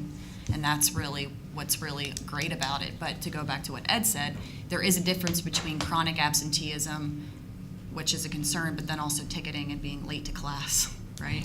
And because we are doing that. So, and then the other thing is what you talked about, speeding. It's an interesting analogy, but we don't require people to drive. We do require people to go to school. And we know that there are barriers to people doing that. And we, the research tells us that truancy tickets aren't effective. And if they were effective, we wouldn't have the social workers of this state lobbying to change the laws. So I'm just really interested to see how they react to what we do instead of the ticketing. Yeah. Thank you very much. Thank you.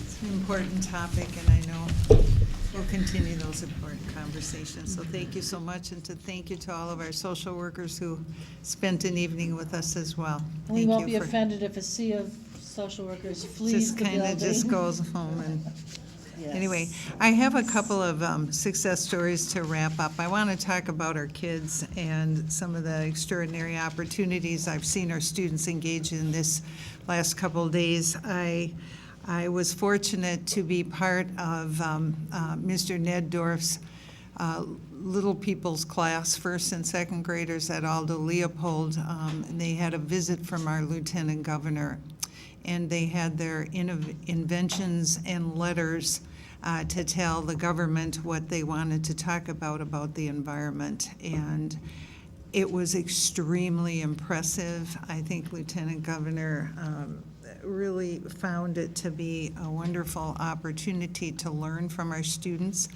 And they really when you have a little one say, you know, Lieutenant Governor, this is what the government should do, and talk about the importance of the environment, it rang true, and it was a really, really critical discussion. So I was very impressed. Obviously, the teacher, Mr. Dorff, had spent a tremendous amount of time, or maybe not. These kids were so creative and had great inventions to share, but also to tell their story about why the environment was so important. So that's one great thing I saw. I think another piece I wanted to give a shout out. On Saturday, our students at Leonardo da Vinci School for Gifted Learners had their annual Pi Day run. And I have to share with you, when you think about the magnitude of what fifth graders can do, to everything from designing their shirts to working with the city on the route and to getting it all set up and making sure that the sign-up is working and everybody's there.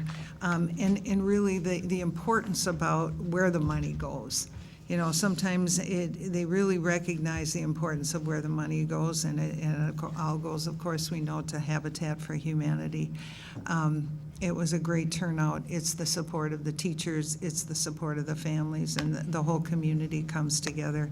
And obviously the next part is when Habitat comes and shares the family story about how they're giving a hand up. So when I think of the board's mission of college, career, and community, it's about community. So when we talk engagement. Michelle, did you run?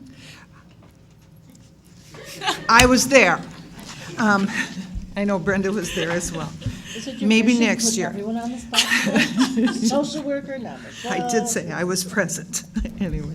But anyway, it was just, you watch what our students can do, and if given the right supports and opportunities, they can do great things for our community to give that hand up, and it was a great morning. The other piece, and someday maybe Pi Day will be in warmer weather, and they had great cookies from the culinary arts kids from Preble High School. They had pie. I saw the picture, the cutout cookie. And they were yummy. I think I had at least 4. But anyway, they were really good. So anyway, shout out to the students and families and staff and administration at Leonardo da Vinci. The other piece is our students, our basketball team from Southwest High School. They won the regional title, and it's the first title they've won since 2001. But here's what was really important. I followed the team a bit and watched the student interaction and the student body and the staff present all the time. And those are the kinds of things that tell you that even in wins and losses, these are young men who are well prepared for a future. They did not win their last game. They lost the game at Pulaski and Kaukauna, and they played Kaukauna. And it was a very, very, very close game. At halftime, they were down by 1. At the end, they were down by 3. But, and one of their best players was injured for the last couple of games. But what they did was so important. They supported each other and afforded the student who had not been able to play for a couple of games to get, the coach made sure that senior got out on the court, and the parents were just very supportive. But the students were supportive of each other, so they ended the season well and proudly. You know, it wasn't tears, it was pride. And so big shout out to that group of students and their families and the staff and all who were involved in that success. It's hard to win a regional title around here, just saying. We have some great competition, and I'm sure you're going to say more. So just wonderful things happening. I encourage people to always follow the district website, particularly the Twitter site. We've got some great students and staff we're going to be celebrating in April, and I'm hopeful that we can bring them here so that the board can meet them in person. So I'm kind of saving up some as well, but if you're following along, we've got huge success for a number of our students and staff that we want to celebrate coming up in April. So I think that's it. All right. I have a point of order. Could we have a discussion about possibly reordering some of these agenda items? I think it's likely we have a lot of people here for the health insurance issue and some other items, while also important, if they're not what people are here for, I want to be respectful of their time. I'm not necessarily saying exactly what goes exactly where, if we do maybe one or two things first, but I just wanted to get that open for discussion.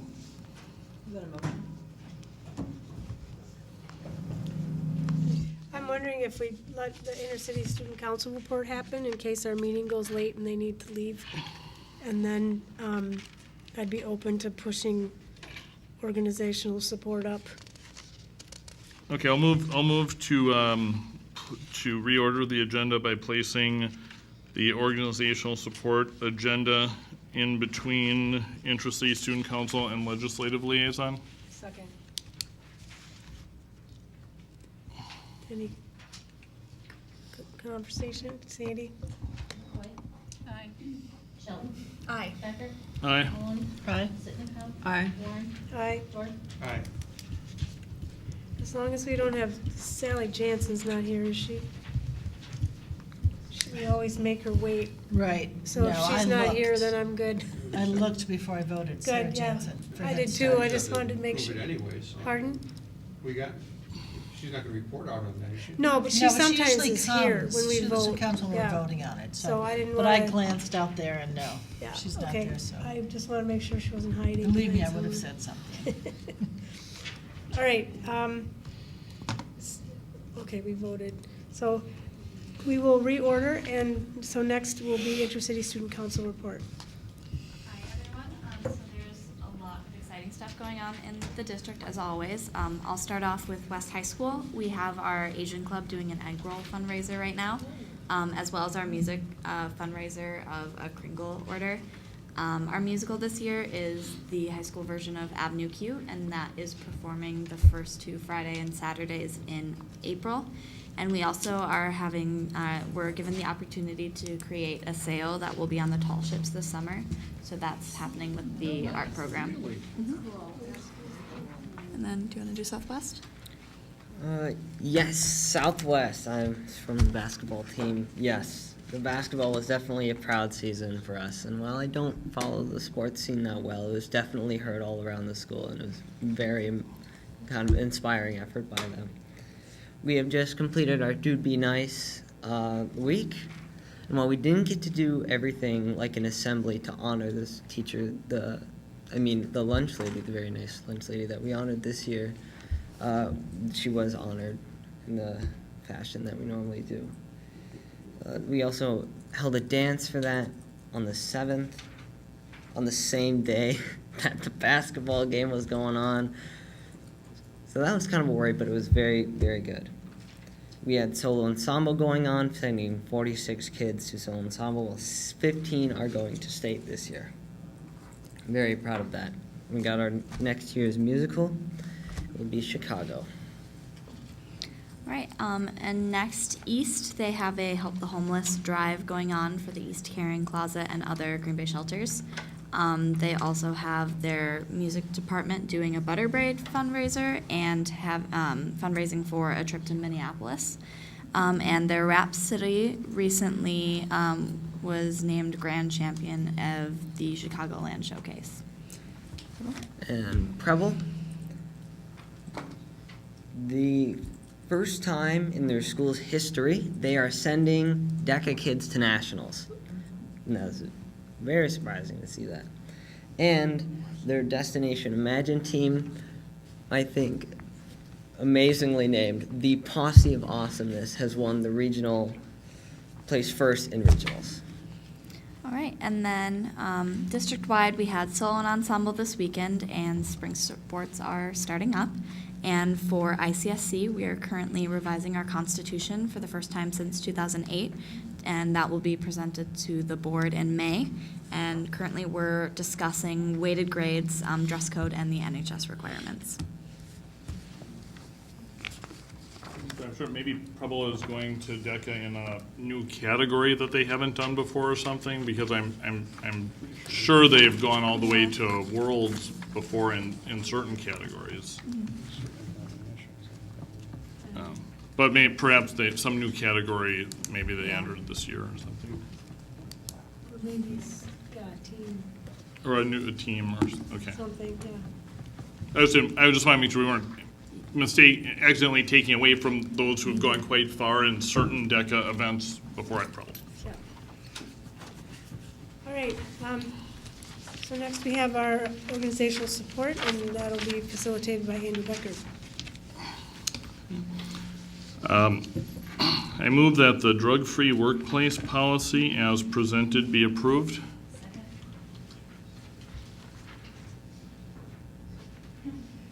Sandy? Aye.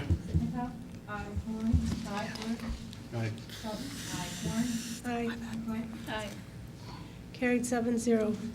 I move that the employee alcohol and drug testing policy as presented be approved.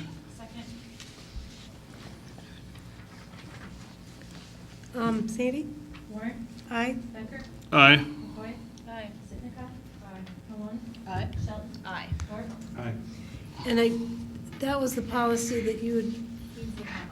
pardon? That needs the comma. Right, and then we had a conversation about may or shall, and Melissa provided us with a legal opinion about why we shouldn't change that language. So I just wanted, in case people are wondering why we aren't discussing that when we said we'd bring it back this week. Okay. I move that the accessibility of technology-based resources policy as presented be approved. Second. Sandy? Sheldon? Aye. Maloney? Aye. Warren? Aye. Dorf? Aye. Sitnikov? Aye. McCoy? Aye. Becker? Aye. Carried 7-0. I move that Northern Metal and Roofing Company, Inc. be awarded the bid for roofing work at Elder Leopold K-8 school in the amount of $108,800 as presented be approved. Second. Glenda? I just have a question about that. So I noticed that, sorry, I'm trying to get to it. I noticed that the same company bid on both jobs. Was there ever a discussion to maybe consolidate? Hey, we'll give you both jobs for this price? Was there ever anything like that happened? I just thought it was really interesting how they bid on both jobs, right, but they received one, and I don't know. But it was interesting that, the low bid on one Right. had a really high bid on the next one. But I mean, was there ever a conversation where maybe we could meet you in the middle somewhere and you could do both? Maybe there was. I just saw it and I wondered about it, that's all. Anyone? Does Mike want to say something? It's strictly up to Mike. Right. I mean, You wanna that's answer fine that, if you Mike? don't, it was just a thought I had, and When they open. Sometimes it's a capacity of the company that they purposely don't want two Okay, jobs. all right. Sometimes that's part of it. Is that the answer? I don't know. Mike probably has a way better answer. No, we did bid them out as separate projects, but then when we looked at if the same company, there was such a wide spread that by wearing them to separate companies, we got a better and lower cost. But was there a conversation, because they bid on both, to maybe? But there was like almost a $200,000 difference. Right, but what I mean, exactly, but we're gonna give you, now you got one job versus two for more money than what you got for one job. I'm just wondering if there was ever any of that. No, there wasn't. Okay, thank you. Thanks, Mike. Sandy? McCoy? Aye. Dorf? Aye. Becker? Aye. Warren? Aye. Maloney? Aye. Sitnikov? Aye. Shelton? Aye. Carried 7-0. Okay, I move that Crafts Inc. be awarded the bid for roofing work at Sullivan Elementary School in the amount of $158,111 as presented be approved. Second. Sandy? Sitnikov? Aye. Maloney? Aye. Warren? Aye. McCoy? Aye. Dorf? Aye. Shelton? Aye. Becker? Aye. Carried 7-0. Yeah, I'm going to ask if someone else would be willing to make the next motion, because depending on discussion, debate, and possible amendments, I may or may not be voting for the motion.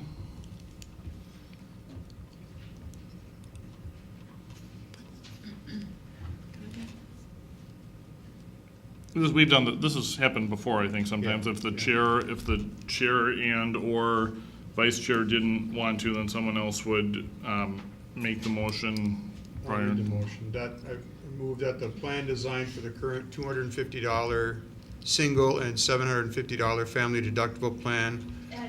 Yeah, I was going Wrong. to say, because you're abstaining. Oh, I'm sorry. Okay, I'll make the motion. I move that the plan design for the current $250 single/$750 family deductible plan with a 90/10 co-insurance and a $1,000 single and $2,000 family out-of-pocket maximum plan option to be changed to a $500 single, $1,500 family deductible plan with a 90/10 co-insurance, and a $1,350 single and $2,700 family out-of-pocket maximum for both active and retiree plans effective July 1st, 2019, as presented, be approved. Is there a second? I'll second that.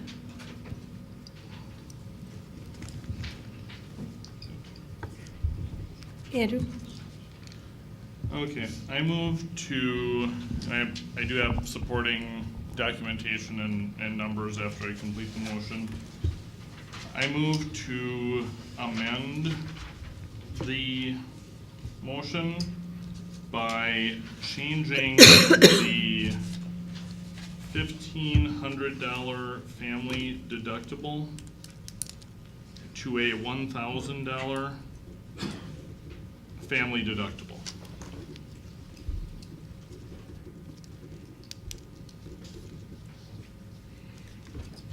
Is there a second?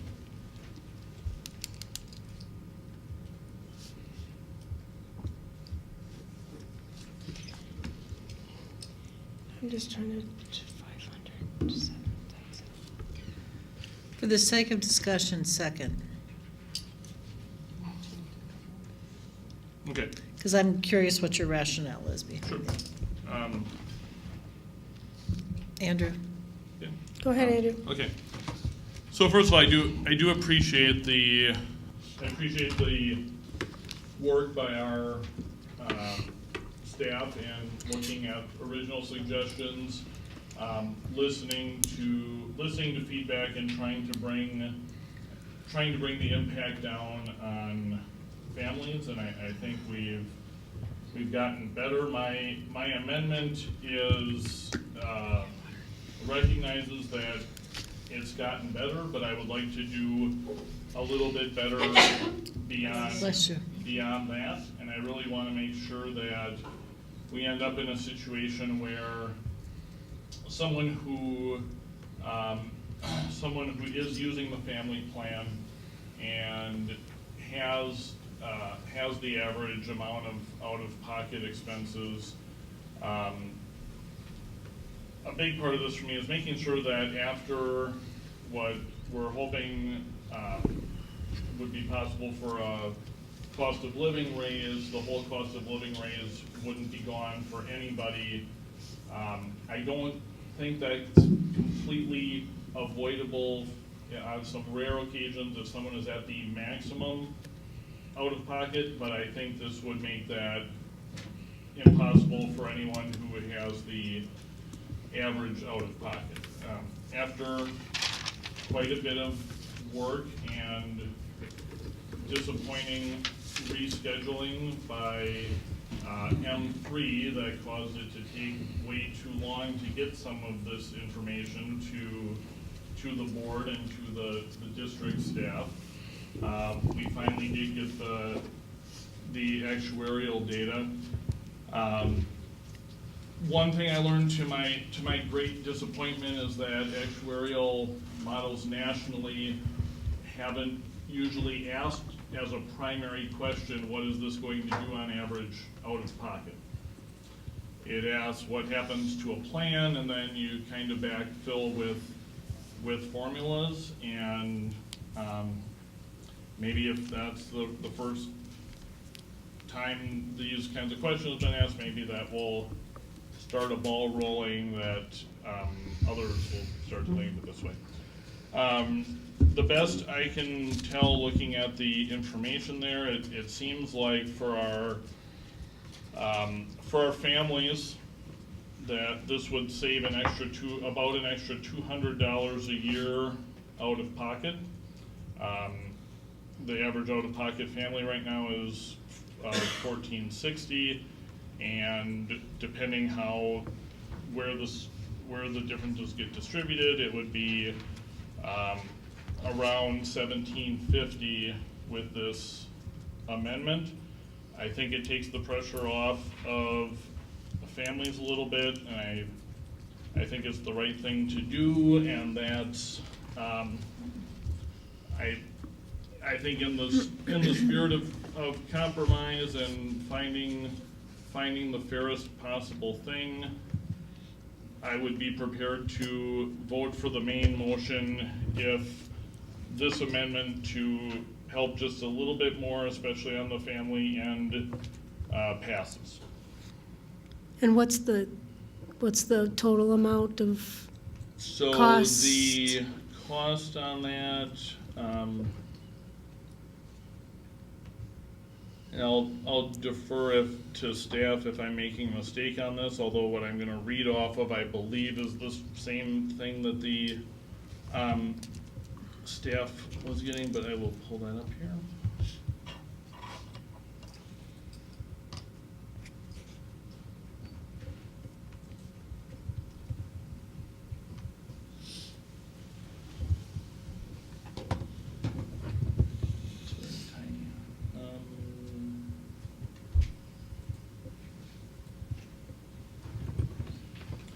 So this would be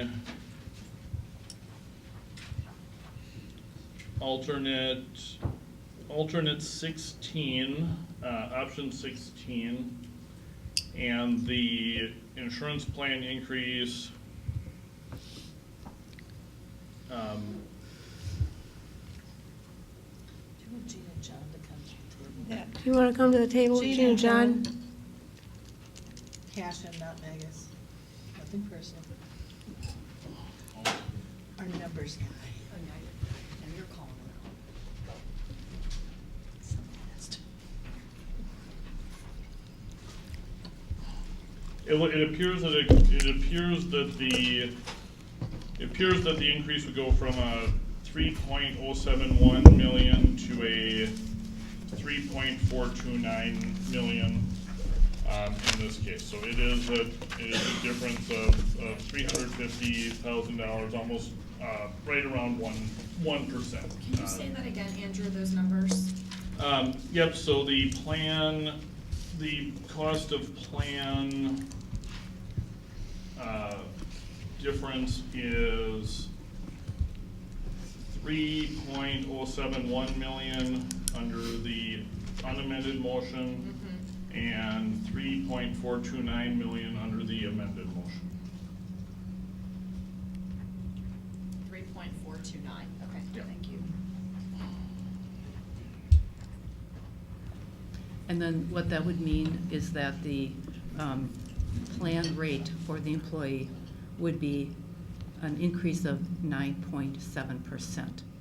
Because when we, so then what, if this was to pass, then we would alter the rates that you would approve for the employees, and I have prepared those rate sheets for you. But it would go up 9.7% as opposed to 8.7%, not a new 9.7%. Correct, you are correct. Well, technically 8.69. And then the new rate sheets that you would approve would be 9.7% increase on this plan. Then there would be another motion that would have to be changed, and that's how we fund our HRA, because we want to make sure that our HRA funding is in line with this plan. And I have those numbers too. But those are, well, we'll come back. I'll come back. I can to explain one, that. Motion, Right. Because they're, I'm not quite trying to think they're different plans, but I'm going to be focused on this one. As we look at the family deductible, many businesses are trying and districts are trying to move away from the doubling of it from the single to the, the tripling of it, so that's why the rationale of 500 to 1,500 is there, because otherwise then your family is the same as a employee spouse or employee plus a child, which we also offer to employees. There isn't anything fundamentally wrong with it. It's just that this is the typical way insurance plans are laid out.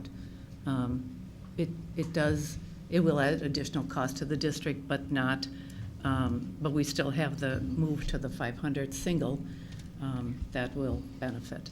And then the out-of-pocket max has increased, as we indicated. So I think it's really up to the board as to what you wish to do. The out-of-pocket max of Well, it's the 1350 to 27, which is part of the motion. Oh, an Yeah. increase, but a lesser increase, yes. I'm sorry. A lesser increase But it was than we a- talked about It was an yeah. amended increase. Yeah, different from what we talked about in February. Now, the units would still, the different group types would still pay different rates. So the Correct. families, which would be getting more use from the insurance, would still be Mhm. paying Mhm. a higher rate than the employee plus kids or employee plus spouse. Would you like me to show you what the rate sheets would be at this Sure. point? And do you two agree with his numbers? Yes.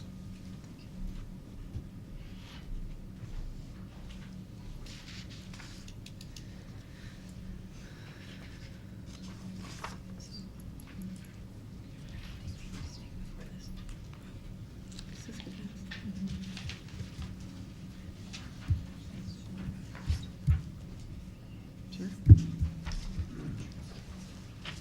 Thank you. This one is not. This is the new one. No, this is new. This is recalculation. Based on Andrew's numbers. Yes? So it's a difference of, Based on his recommendation. Yeah. Amendment. there's a future motion that would say with it, Mhm. um, If you compare it to what's in Neptune from the original, it's just a few, maybe $1, a little bit more for the dollar higher on the plans. single and a few dollars on the Yes. groups per month. Right, so that's about a 1% difference is what it would be. So if you were to approve this motion, then the rates that you would approve would be these rates. So you're saying that the difference is 1%? Approximately, right. And that's reflected in this new rate sheet from the rate sheet that you received in Neptune.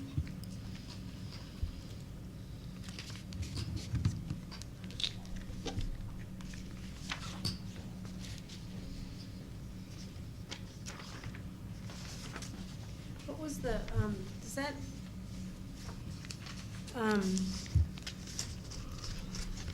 now the singles have a $500 deductible and family have 1,000 in this one. I mean, does that artificially disadvantage then our single insurers, or does that, what was the actuarial numbers on the singles, Andrew, do you know? Well, so, because,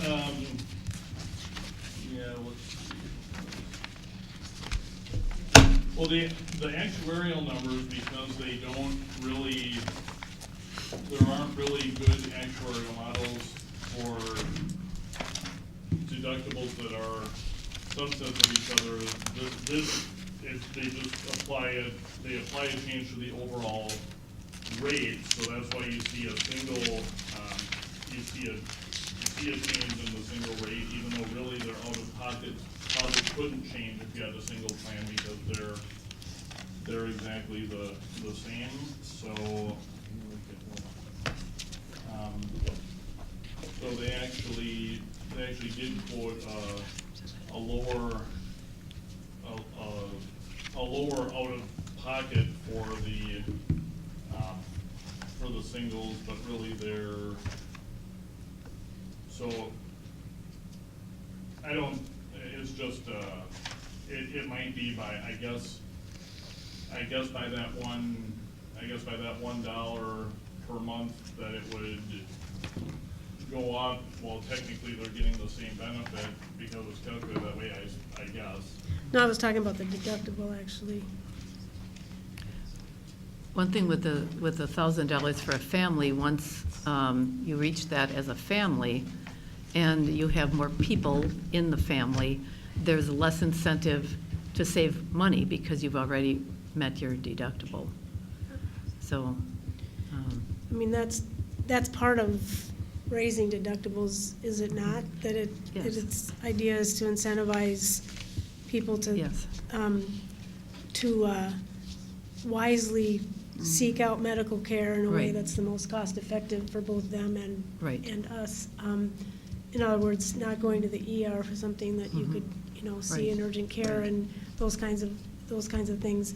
But that doesn't, those are copay items which already have differentials, right? Those aren't in. Well, what's- ER versus urgent care versus fast care versus district clinic decision, that's going into copays, not your co-insurance and deductible, right? no, it affects their deductible. So you pay Yeah. deductible and co-insurance, Mhm. you don't, Yep. there's a copay for ER visits anymore? Not specific, I'm not sure about the ER visits, but if, you still have to meet your deductible. So if I'm charged $100 to go to a fast care type of place, that goes towards my deductible. So once that's met, or once that's met by $1,000, if you have more people in your family deductible is met at $1,000 rather than $1,500. I mean, I think it's important that we make some incremental changes to the plan. So if this is something that the board can support so that we can move in the direction that we've outlined, I think that would be important. As I said in another meeting, I think the cost of health care will continue to go up. And I think the district will be facing some challenges with healthcare year after year. So this is a first step in making some changes, and you will be moving into a different arena, I think, every year when you look at the cost of healthcare. And I don't think it's unique to us. I think it's common with all employers. If you talk to anybody else or people you know in other organizations or schools, I think they're facing something very similar to what we are now. Are there, I mean, I know deductibles are one way to incentivize people to think about more cost-effective ways to access health care. Are there other things, I know in the process of introducing this and a lot of the questions, you had mentioned at one point that it would be good to have the staff understand the impact of their choices on healthcare, because it's a direct impact. Yes. The cost, this $5 million comes from usage of medical care. It doesn't come from anything Correct. else. So are there other ways aside from deductibles that we can start to, and I know we've done some of this, but are there ways that we can continue to educate our staff, incentivize them in another way to use the Bellin Clinic, to Right. use our district office clinic, those kinds of things? I don't know if we've There looked are, at that, or if yes. that's something that we can, I feel like that's something we could potentially, I don't know, either, and maybe it's being tracked, but that it could be publicized as a tracking thing, our employees successfully, met some, a goal, or however, whatever kinds of things in terms of trying to help decrease our medical costs. Some of the ideas that came out of our meetings with employees and with our unions is to have a handy sheet where people could see all the options. So when you're sick, you could see at a glance who to call. And we are also working with other providers. Prevea, for one, is offering a plan that they would offer our employees at a reduced cost to use some of their facilities. So we're going to be bringing more things back. Another thing that people seem to be interested in that came out of our meeting with the union is telemedicine. And larger cities are using that. And so we'll look at that as well. And then people will have a menu of options to choose from when they want to access care, so that And some of it is just maybe that they aren't thinking of it from a cost perspective, but that it's convenient. Right. You know, so that, okay, I don't want to go to the ER because I don't want to sit and wait, which I know I might have to do. If I go to a quick clinic or a walk-in clinic, I might get seen quicker and be out. And so I think we got some ideas that I think would be worth pursuing, which we will do. Have you, sorry, one more and then I'll call people. Have you, when you look at options for people to choose when they need some sort of medical care, have you considered including in that chart, you know, cost to patient and then also what the cost is to the district and the differences between those? I'm just wondering if that would be another way to help people understand how, you know. How it saves. How it saves or how our medical costs can go up.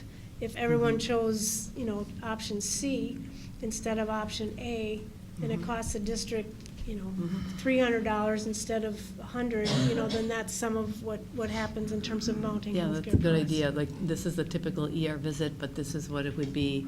Yeah, if this you is what went it costs here. you. I mean, they know that because Right. they're paying, you know, co-pays, they've got deductibles, but what Right. does it actually add, you know, what is the cost that gets put into our healthcare costs from the district's perspective? Yes. I don't know who's first. I just wanted to ask Andrew, if you had the numbers for a $1,200 deductible, do you have the actual? No, I didn't ask. I decided at that point, we were getting pretty close to the wire, and I thought what was reasonable for our staff's time was to not keep asking for new items. Couple of things that I look forward to being different for next time is the input from an actuary at the appropriate time. Board members and staff not changing their day to have meetings promised an actuary and having no actuary there. But also, besides that, I mean, that's a blip, that was one day, I'll get over that. But I think another thing, well, we did involve the union, and the feedback was very important to helping make some of these changes. What I'd like to see next time, because a day will come with healthcare inflation that these benefit levels are probably not sustainable either, and I hope that as healthcare costs grow, we will be able to get some better growth in wages to go along with that. But the next time we're considering a plan design, I would hope to see, even though yes, it's not a collectively bargained item, I'd like to see, two-way discussions about what's important to both sides, starting sooner, sooner in the process, so that we don't, the meetings and the discussions are able to happen sooner. For whenever they'll have to change that, because things will have to change over time. But no, that's why, for now, I thought asking about one additional plan design seemed to make sense. Rhonda? Okay. So I said a lot at the last meeting about how I felt about this whole thing. We're kind of nickel and diming this conversation, but I wrote out a statement because I felt it would be, I want to stay clear, I want to stay as succinct as I can. I don't want to speak with emotion. I want to stay a little bit more focused on facts, as pragmatic as I can be. So I made a list of the reasons why we should not be balancing our school district budget on the backs of the people working closest to our students and families. Reason number one, if you believe the people working closest to our students are a critical part of student success, then you should not reach into their pockets, and you should not vote for this proposal. Number two, speaking of pockets, We recently gave the people working closest to our students a much-deserved pay raise, and now the district is asking us to take that away. If you don't believe that this is a good idea for culture, climate, and staff morale purposes, then you should not vote for this proposal. 3, based on the large amount of feedback that I have received, and I have received a lot of it, up until today, I had 4 phone calls today, a ton of emails, messages. People stopped me in public at my volleyball tournament that my daughter had this weekend even. I couldn't go anywhere. Moving forward with this proposal, I believe will further destroy an already stressful and taxing work environment for the teachers and support staff in the Green Bay Area Public Schools. As an individual board member, I believe it is my job and my duty to be a voice for the people working closest to our students and our families. 4, how did we get to this point where we are literally delivering Scott Walker's 2011 legislative nightmare? 5, here's some history for maybe people that don't know and aren't aware. I've been on this board for about a year and a half. I voted on one budget, but I did not vote for that budget because I didn't believe that that budget served the right people in the right way. And I was right, because here we are. 6, it is a fact that since the implementation of Act 10 statewide, intra-district moves, average teaching experience, and teachers leaving the profession has significantly increased. Those are facts. In the Green Bay Area Public School District specifically, since Act 10, budgets that have been approved by the Green Bay Area Public School Board, many of you sitting here, reflect increases of teacher and paraprofessional workforce. So this is, and I went through the budgets. It took me hours this week. I asked John for those, and I thank you for those. I went through the budgets from 2012 up until today, and there's been a 20% increase of paras and teachers average. There has been over 50% increase to administrative positions. It's also very notable, and it was mentioned in the open forum, that our current budget for clerical positions is 2 times the para budget. These are not statements to make people feel bad. These are not statements to incite anything. These are literally facts and school district budget priorities laid out and voted on by most of the people sitting here since Act 10. 7, I've heard a few of my fellow board members state that we need to be good stewards of tax dollars, and that this proposal is the answer to that task. I think it's good to mention that when I was campaigning last year, I spoke to a lot of people. I went to everyone that asked me to talk to them. I went to everyone. And I spoke to conservative groups as well. Even the boogeyman group that certain people in this room have thrown out to teachers that, well, the Brown County Taxpayers Alliance is going to rake you over the coals because you're a teacher asking for more. So we can't have that. But the reality is, I went to their luncheon, I spoke to their members when I was campaigning, and I consistently heard from the most conservative people in our county. These are people that are extremely conservative. They all said to me, we want that money to be spent as intentionally as possible. We want it with strong intention, and we want it close to the students. That's exactly where I continue to say, spending the money as close to our students and families, that's where I got it from. The most conservative people in this county, that's where I got that from. Number 8, I've asked our administration other ways, I've inquired about that we could plug this budget deficit. It was said that it's not recommended that we use the overage of the fund balance, which is over $2 million. Other comments related to that, using that overage, came from board members that said, well, what if the roof caves in on a school or something? I mean, we need to have this overage.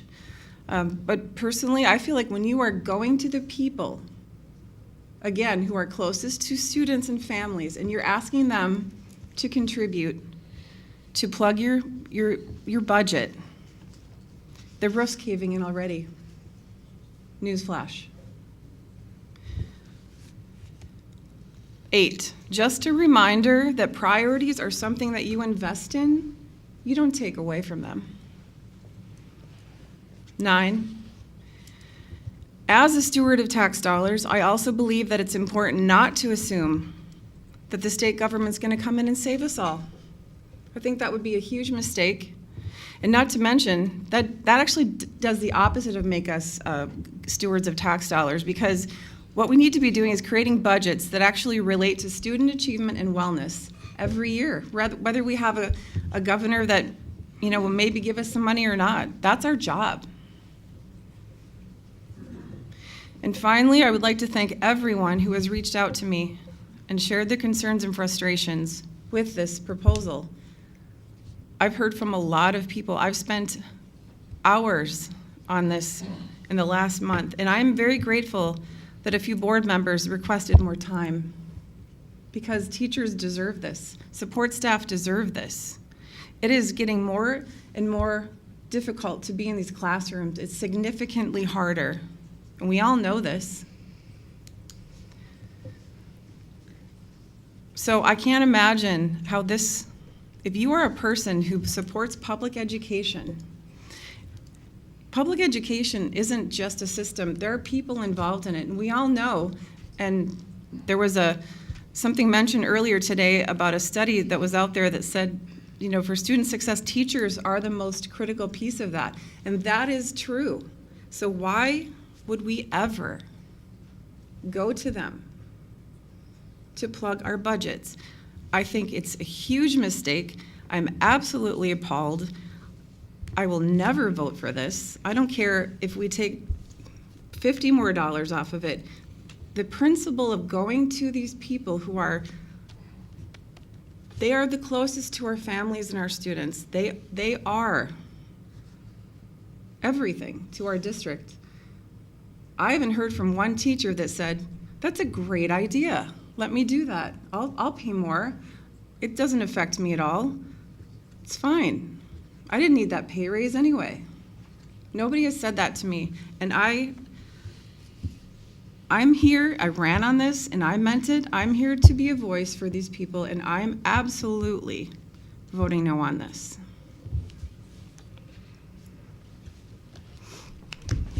Go ahead.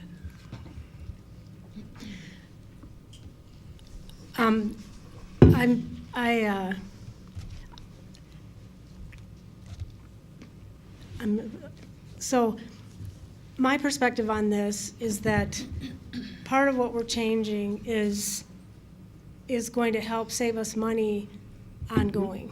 Because if we can get to the point where we have better choices being made in terms of seeking out medical care, and I think that we've taken the original proposal and have pared it down to something that I feel better about approving.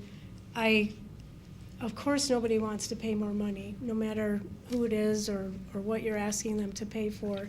And we're looking at a $5 million medical cost deficit. It's not a deficit that was created by anything other than our use of our medical insurance and accessing medical care. And so that's $5 million. If we pass Andrew's proposal, that brings us down to $4 million that we'll have to cut in other places besides this insurance increase. To me, it's a structural design to put into place to help us save money in the long run. Medical costs are not going down in the future. I want our district to have a sustainable health insurance product and not a health insurance product that's going to continue to escalate more and more and more as the years go on. So I think that putting these increased deductibles in place, I will go along with Andrew's suggestion on dropping it to $1,000. I think that's one step getting us there.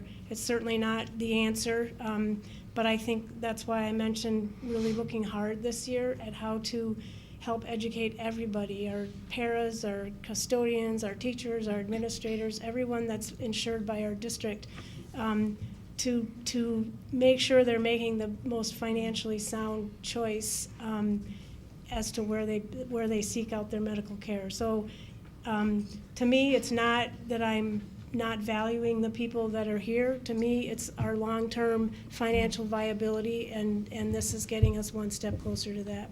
I'm going to say, though, that's not how they see it. And I think what's really important is it's how people feel. We can tell people all we want how we feel about things, right? But that's not how they feel about it. And that actually matters, how they feel. Their voice matters.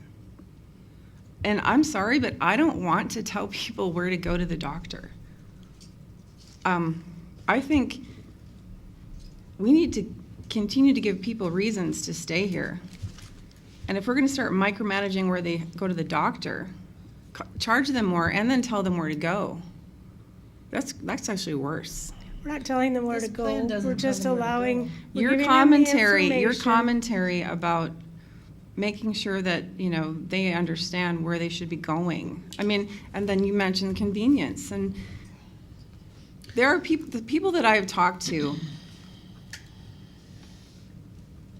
they have challenging lives themselves. And I can tell you, there will be people, though, if this passes, they're gone. And there will be people that will never want to work in the district knowing that the Green Bay Area Public School District went to their health benefits for their staff, for the people closest to their students and families, to balance their budget. This was their big idea. Michelle? I have a question. This is for John and Jean. And we've talked about this, and we're looking for efficiencies to continue, and had conversation earlier about it with the board as well. The piece that I would offer and question is this: what's it going to look like next year? If this is a plan change, correct, to start moving in a little bit different direction, what potentially are we looking at next year with our health insurance? I mean, to me, that's really, this is today, and yep, we can not change the plan. When was the last time we changed the plan? When we train, I was going to say, I don't recall it ever changing since I've been here. 2000. My concern and worry is, where does it keep going? That's, that's my worry, is that, I have a projection of 7%. So 7% on $50 million is a $3.5 million increase if we do not. If we do nothing. Correct. Okay. So. I'm just trying to get a better sense of what this plan will do. And with the change in plan as Andrew proposed, do you have any sense of what that would do? I don't. Okay. I just wanted I think to see. medical trend for forecasting, we would probably stick on the number. So About you're 3. lowering the total amount down to 49 million, so instead of 50. From the districts. 0.6. Yeah. It's about 49, so it does lower that.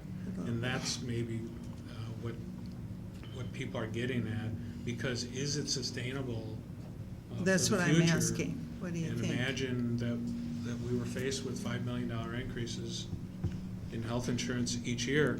That $5 million will be growing over time because it's building upon itself. Okay. Thank you. And I think the point of trying to work with our healthcare providers to provide lower cost options for employees where they can still get quality health care is the way to go. And we're very fortunate to have providers in our area that understand the need to keep costs down.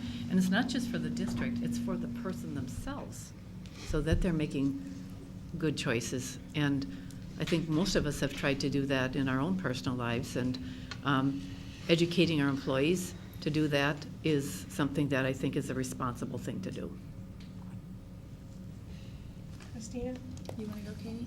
I just want to clarify, I don't want people to have the impression that the proposed changes in this plan implies that we're telling people where they have to go to the doctor, that they can still be seen and covered by whoever they're seeing right now. Yes. Brenda's example was, you have an earache, if you go to the ER to have it assessed, or if you go into a walk-in clinic, it's a huge difference in copay, and it's a huge difference in what the district has to pay for that visit for the same end result. That's the only point she was making about telling people where.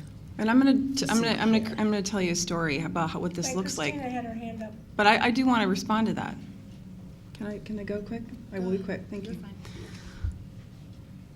So, I'm a mother. This is a story. I have 3 kids. I'm a single parent. I have an earache.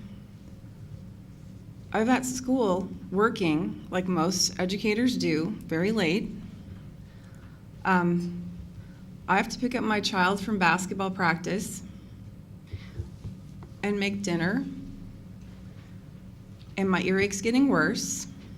Tomorrow morning I have to be at school at 7 o'clock. So I'm going to go to the ER.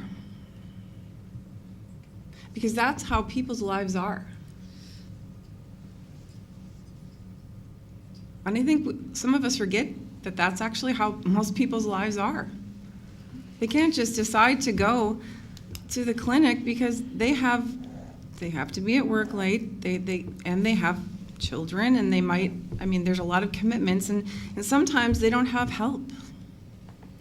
Most walk-in clinics have evening hours. Sure. Just saying. Right. And if you go to the ER, chances are you're going to wait 3 hours to be seen versus going in. That's just a. How many little walk-in editorialized. clinics, though, okay, are actually out there that have evening hours? Because I can tell you honestly, I've been through this personally. And there aren't very many. I've had to look for that myself. So, yes, there are, but there aren't that many. So, again, I think we aren't really understanding who we're taking from. We're out of touch. Christina? Yeah, so I did prepare a statement because I wanted to make sure that I could speak clearly about this. So I just want to start by saying thank you because I appreciate all the work of the people in this room, the stakeholders, Jean, John, Kasha, GBEA, just to name a few, Michelle. I know you have put a lot of time into this process since these proposed changes came forward a few months ago.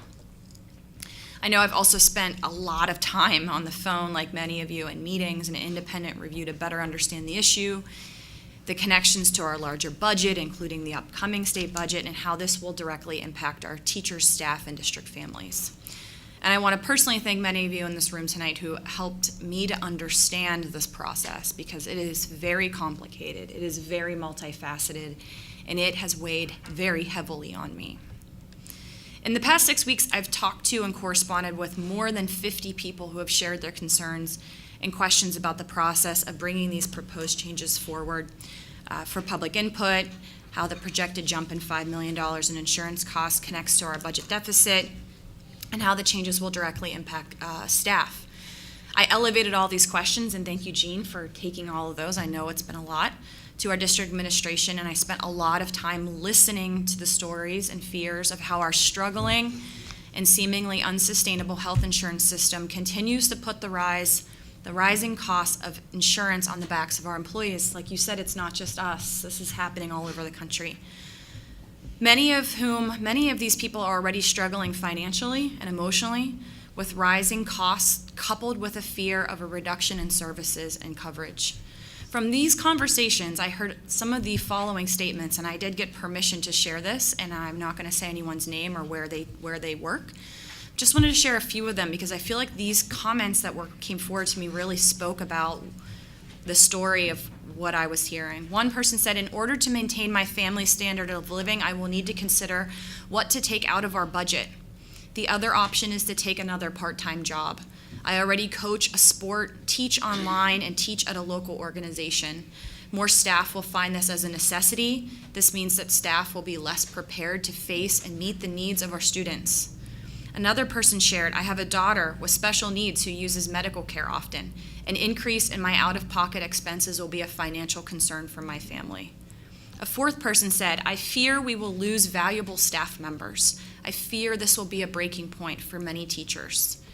And finally, someone shared, it makes me not want to go myself or take my kids to the doctor for fear. So further complicating this issue, right, is the unknown about what will happen with the state budget. We've all talked about this in length. And what we know is that Governor Evers has proposed a substantial increase in public education funding, and he's going to be working, Michelle, you know this, we all do, with the state legislature to pass the budget in the coming months. We must be advocating for and working with all of our Wisconsin districts and our elected officials now to ensure the passage of a robust state budget that will allow us to provide the services and support students and teachers need for success and sustainability. At this time, I do not feel comfortable making significant shifts to employee benefits without knowing how the state budget's going to shake out. While the benefits as they currently stand may not be sustainable moving forward, and I think that's abundantly clear, if we pass this cost on to the teachers, and the state budget does come back with a strong financial investment in the school and staff, we will not retroactively give staff back their original benefits package. We can, however, adjust other budget items, line items, to take into account the state budget once it's finalized. I am deeply, deeply concerned about how these proposed changes could and will likely impact staff morale, retention, and recruitment. I understand that we've shown the comparison to insurance rates from other districts, surrounding districts. And while I don't believe this is an intentional piece, that comparison does seem to drive the conversation around a race to the bottom. Our teachers and our staff deserve more than a simple comparison to worse rates. We ask our staff in this district to do more than the average district. We demand more because our students need it, and quite frankly, they deserve it. And many of our staff have communicated to me that they are considering leaving our district should we make the shift. That makes me terribly sad. Not because of the money, but because the money coupled with the feelings of burnout, stress, high demands, and concerns about a public education system that isn't willing, in their opinion, to invest in them. Simply, many staff told me that they work here for the benefits, and that it's those benefits that make it worthwhile to put up with so much else. So let me close by saying that tonight's vote is a no-win situation. As I said, it's weighed on me, and I know it's weighed on many of you in this room. I appreciate the honest dialogue.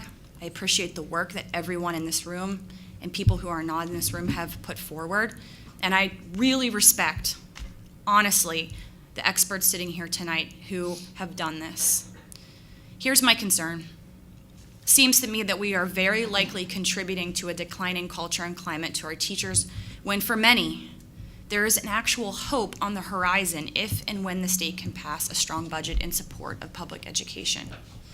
And if they don't, and it's worse than we hope, then we'll be back at the table together with our teachers and our staff, making these hard decisions together because we know we're going to have to make them.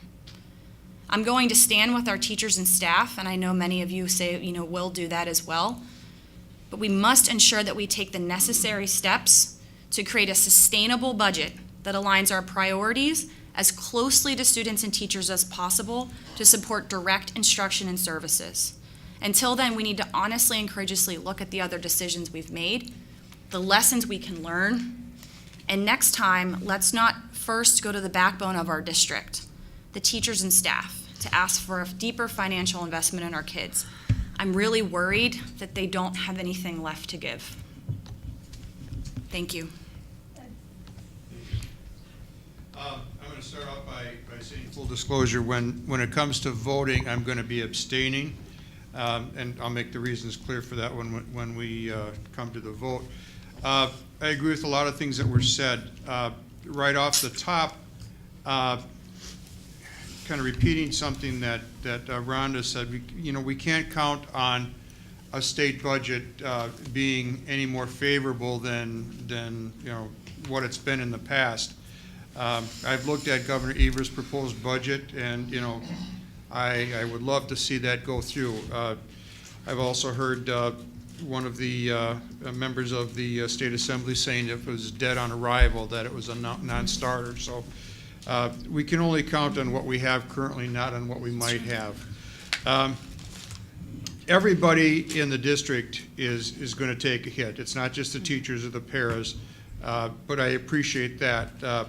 Back in February, one of my fellow board members talked about a disparate impact that this has, and by that she was referring to the fact that the less a person makes, the higher the impact this is going to be on them. And I think that that's something that I would hope a future board would look at.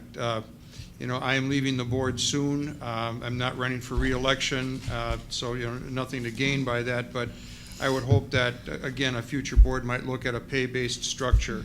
That being that your insurance premiums, what your cost of insurance might be scaled based on the salary you're making. If you're making $40,000 versus if you're making $140,000, that sort of thing. And I know that that's not a very common thing, but there are some national organizations that are doing that right now, so there are models out there. As to the fund balance, currently it's at 15.7%. And John, correct me if I'm wrong, that's 15.7% of our general revenue expenditures. Is that correct? Yeah. And I also understand that there are recommendations, models that would suggest that our fund balance really should reflect not just the general revenue expenditures, but also special ed, which would mean that we are well below 15%, let alone 15.7%. Is that correct as well? Let me just clarify that exactly.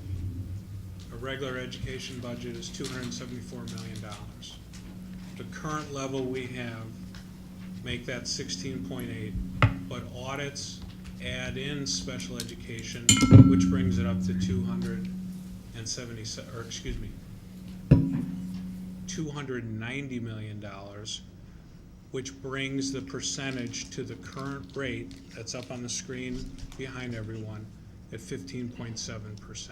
So then it does include the special, okay. Correct. Okay, fair enough. I want to make sure that was clear. Okay, and once again, you know, not running for re-election here by any means, but I point out that since I've been on the board, I've said both publicly and privately that I do believe we're top-heavy. That said, you know, my question would be, you know, short of fund balance, where are we going to find the $3.8 or $5 million? You know, we know what we've got in the bank. We know what we've got ahead of us. We know what people are anticipating. I don't want to see this on the backs of anybody in terms of the insurance costs, but you know, I'm curious as to what suggestions are out there for making up that difference. So that's all I've got to say.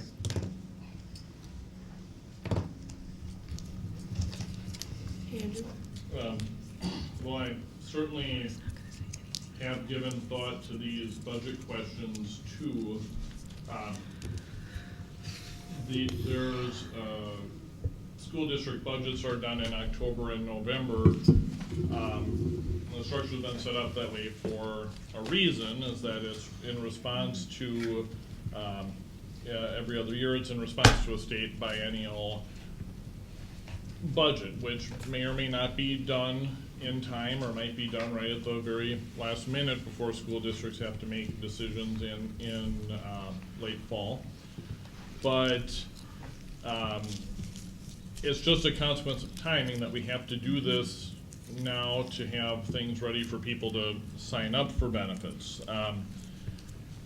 I think as long as I think when you're looking at either way, even if it's a coincidence that this is an increase of 5 million, and then there's other shortfalls, and there's babies who weren't born 5 years ago within the district boundaries. Is, you know, those things happen separately, although the number amount of some of those effects is similar. So the bottom line is there are a lot of what ifs that will happen between now and then, and some of them will be pleasant surprises and some of them will be unpleasant surprises if in the very unlikely event that every possible twist in the road is bad for us, then we're gonna have some tougher choices in October, but I think, there is, we will neither, I'm very confident that we will, in October, if a budget is passed by then, we will neither be looking at the verbatim budget submitted by the governor, nor the verbatim budget written by the legislature. We will get something in between, and I think there's a very good chance there will be pupil weighting in it, which is something that I think is getting bipartisan support, and Dr. Langenfeld has a bigger role than people think in why that idea has bipartisan support. So this is I'm not excited about increasing the insurance this much either.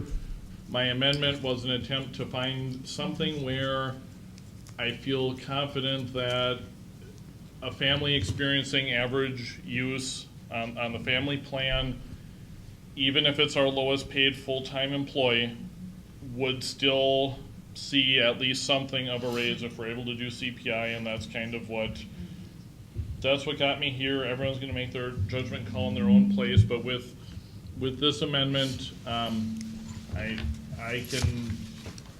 can leave feeling that I think I did my part to try to make it better, and it would be enough that I would be able to support the motion if amended. All right, so we have an amendment motion on the table. Andrew's amendment to change that number from 1,500 to 1,000. Sandy? Maloney? Aye. Sitnikov? No. Dorf? Abstain. Warren? Aye. Shelton? No. Becker? Aye. McCoy? Aye. Carried 4 to 2 to 1 abstention. Okay, so the motion has been amended, so now we are voting on the amended motion.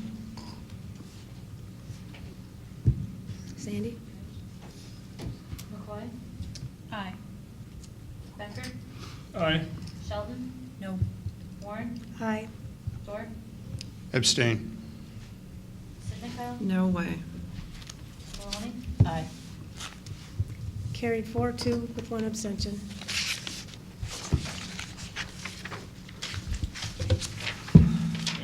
So, we never, I'll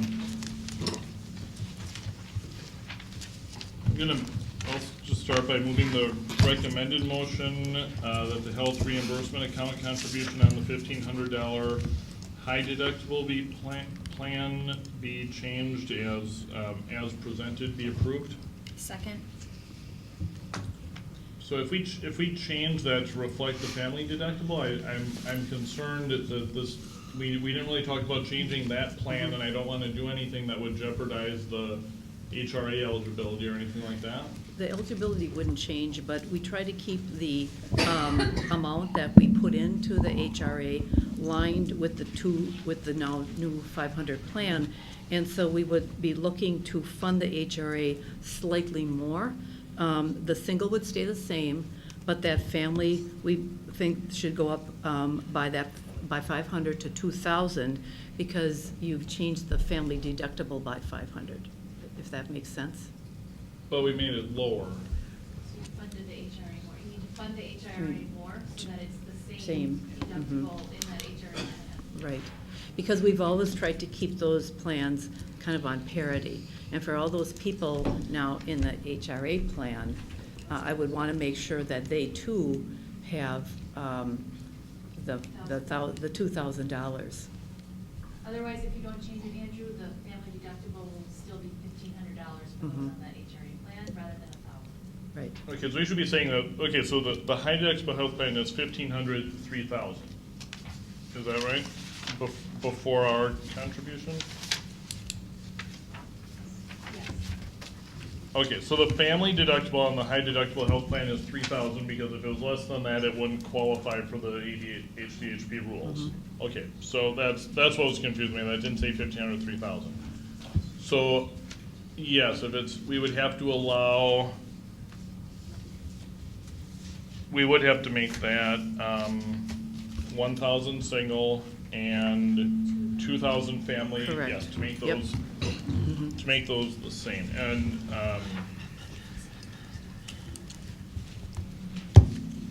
okay, so I'll withdraw my motion that didn't have a second yet anyways, and if no one objects. It did have a second. It did have a second? Yeah, Okay. Christina Then seconded. I request, Sorry. You need to amend it. I request unanimous consent to withdraw my motion. Second. Sure. Okay. I move that the health reimbursement account contribution on the $1,500 HDHP with the health reimbursement account be changed from $1,250, $2,250 to $1,000, $2,000 effective July 1, 2019 as presented be approved. Second. Sandy? Becker? Aye. Sitnikov? No. Maloney? Aye. Dorf? Abstain. Shelton? No. Warren? Aye. McCoy? Aye. Carried 4-2-1. Okay. And then, would the rollover amount change too, or is that the same? Yes. So 1,000, 2,000? Okay. Move that the rollover dollars for the $1,500 high deductible health plan be 1,000 single, 2,000 family, as presented be approved. Second.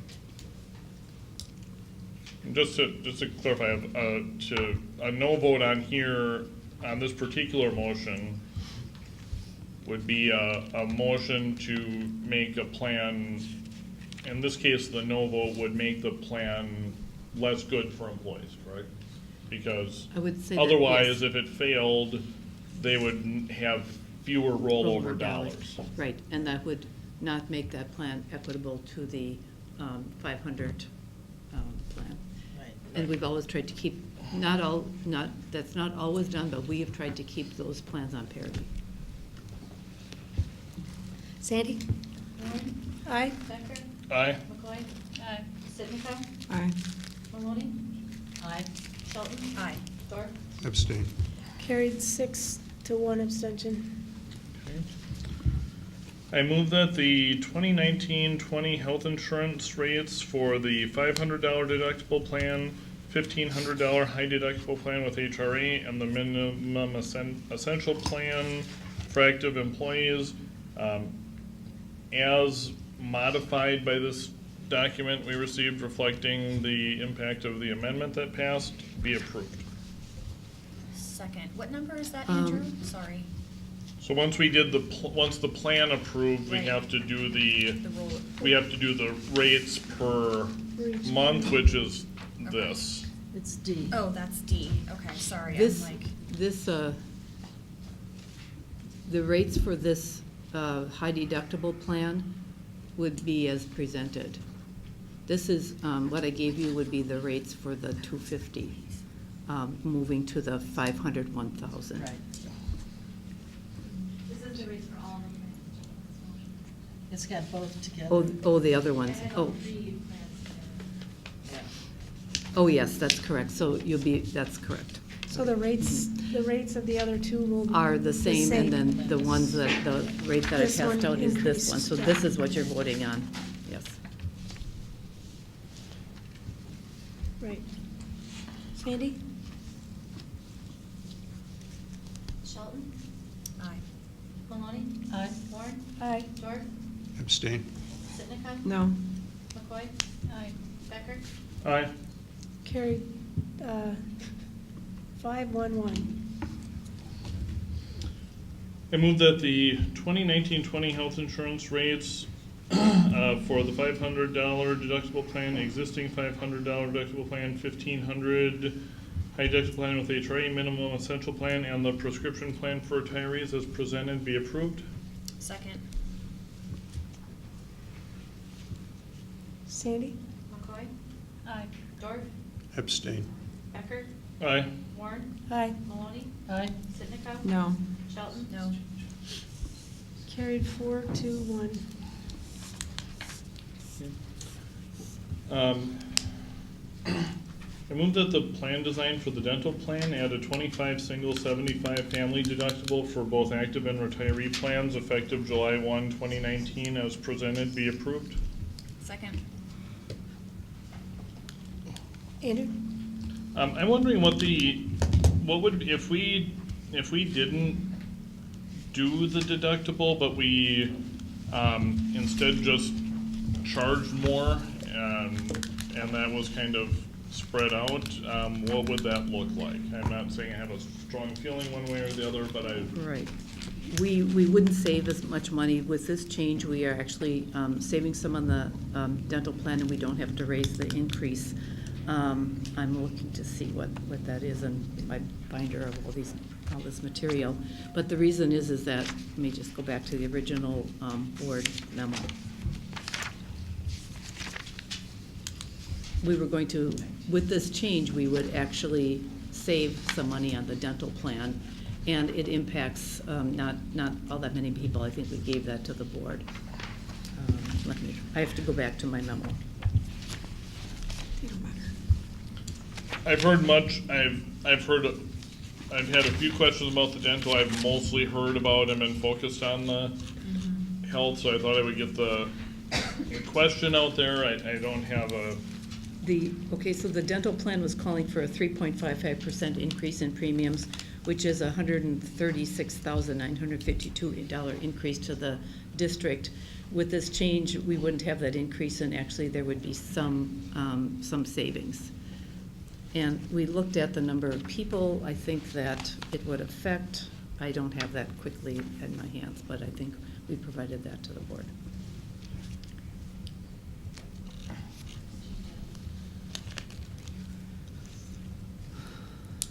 We don't know if, would it be, if we didn't want to do the deductible, but we wanted to keep it?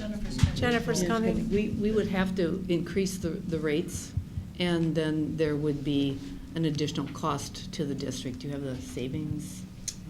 It's in the memo. When we looked at the percent that would actually have to pay the deductible, and less than 5% would reach, of a family, would reach that $75 deductible per year. Can you say that again, 5%? Less than 5% would reach that. About 19% would have the $25 deductible, about 39% a $50 deductible, and about 38% would still have no deductible.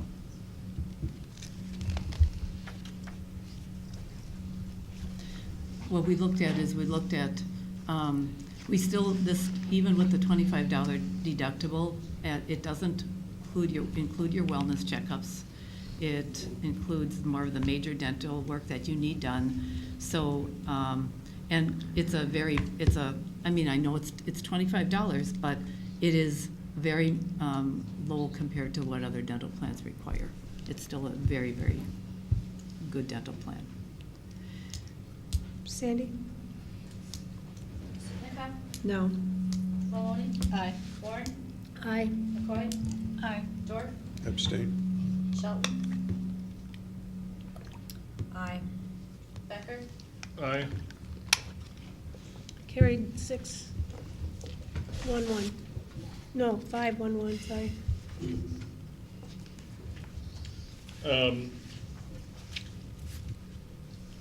Okay, I move that the 2019-20 dental insurance rates for active employees as presented be approved.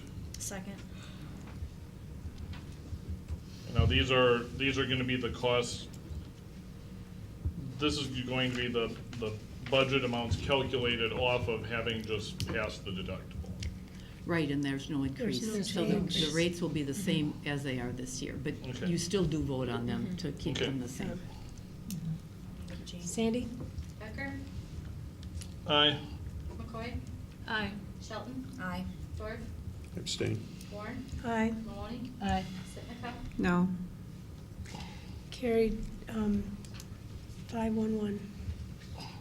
I move that the 2019-20 dental insurance rates for retirees as presented be approved. Second. Sandy? Maloney? Aye. Warren? Aye. Dorf? Abstain. Sitnikov? No. Becker? Aye. McCoy? Aye. Shelton? Aye. Carried 5-1-1. All right. I move that district retirees with a retirement date after June 30th, 2020, and dependents be ineligible to continue on the district medical plan when they become Medicare eligible as presented be approved. Second. Andrew? I am going to vote aye on this, and in doing so also that will protect my right to move to reconsider in the future. I think I would like to know a little bit more about, I think it makes sense. I think what I'm hearing is in many cases, people who are choosing this plan are at a disadvantage over, like, if they actually chose to not take it, many people would be better off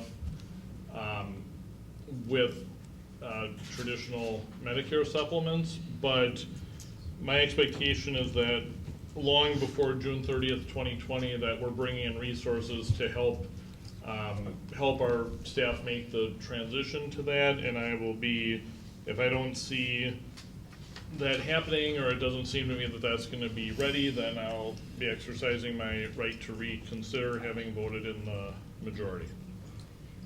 We do have a session set up April 24th. And we'll have another one in September. We have them set up with the Medicare expert, Mr. Dorf, I believe you've attended, same did. presentation. Sandy? McCoy? Aye. Shelton? Aye. Becker? Aye. Maloney? Aye. Sitnikov? No. Warren? Aye. Dorf? Aye. Carried 5-1-1. Nope, I voted yes on that. Oh, you did, I sorry. abstained. Carried 6-1, sorry. Okay, I'm going to defer to someone else to make the motion about the eligibility verification.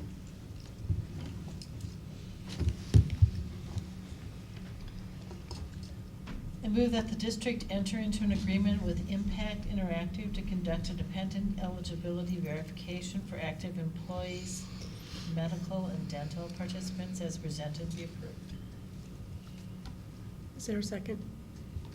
I'll second it. Andrew? Yeah, this, when you do a dependent eligibility verification through a company, through a third-party firm, there is savings as ineligible people are removed from plans.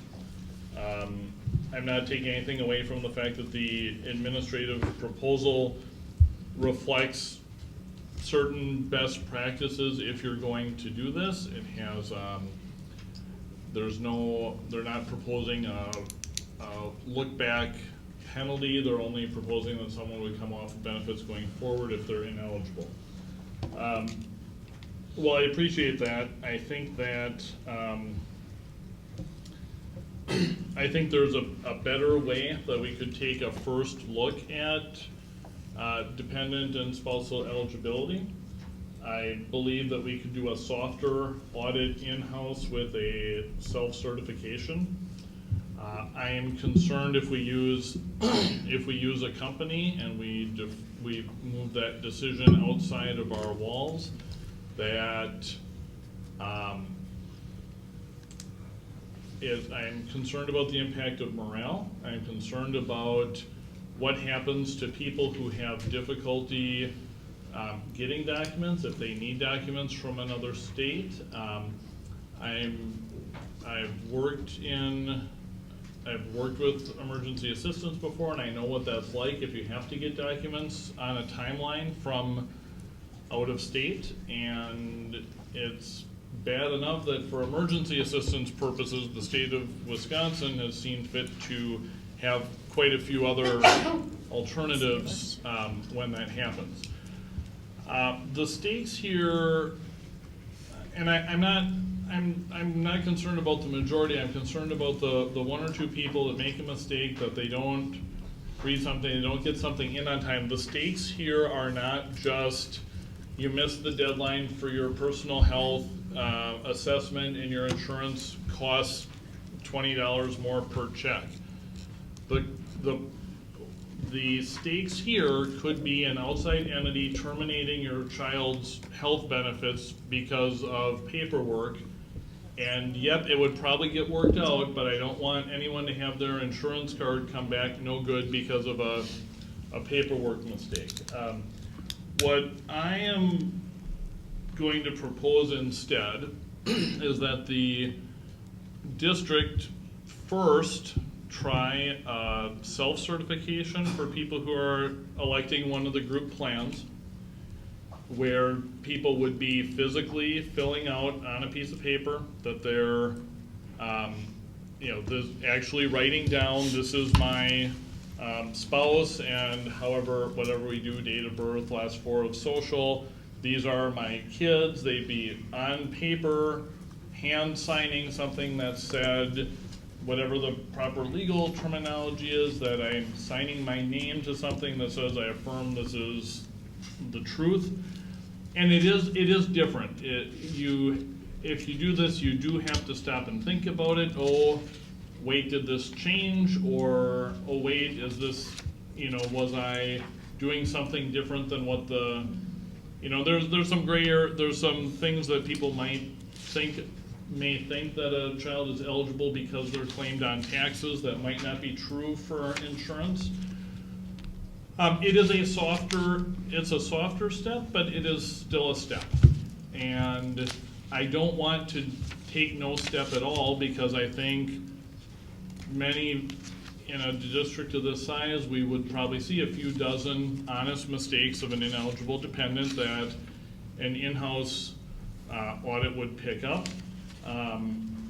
If we don't see some savings, if we don't see some changes, I would be open to recognizing the mistake and going to a company audit in the future, a third-party audit under strict rules and conditions, but I'd like to try a smaller step first. Laura? I've talked to some teachers about this and asked them how they felt about spending the money to do this audit. And the response I got was, yes, do the audit. Keep the pool, keep the people who are supposed to be there. And one even said, heck yeah, do an audit, only that wasn't the word she used. She's like, I want to save that money. It keeps everyone who's there, it saves them money as well. So I'm in favor of doing it. I understand what you're saying, Andrew. The district is the one, though, that has to actually remove the person from the plan. The audit company will not do that. We have to do it, and it's only after the person has had multiple chances to show the proof or fails to. The other piece is that every year we have some people who don't even do open enrollment, and that's where you certify through open enrollment. It's done on a computer that, yes, the people listed here are still my dependents.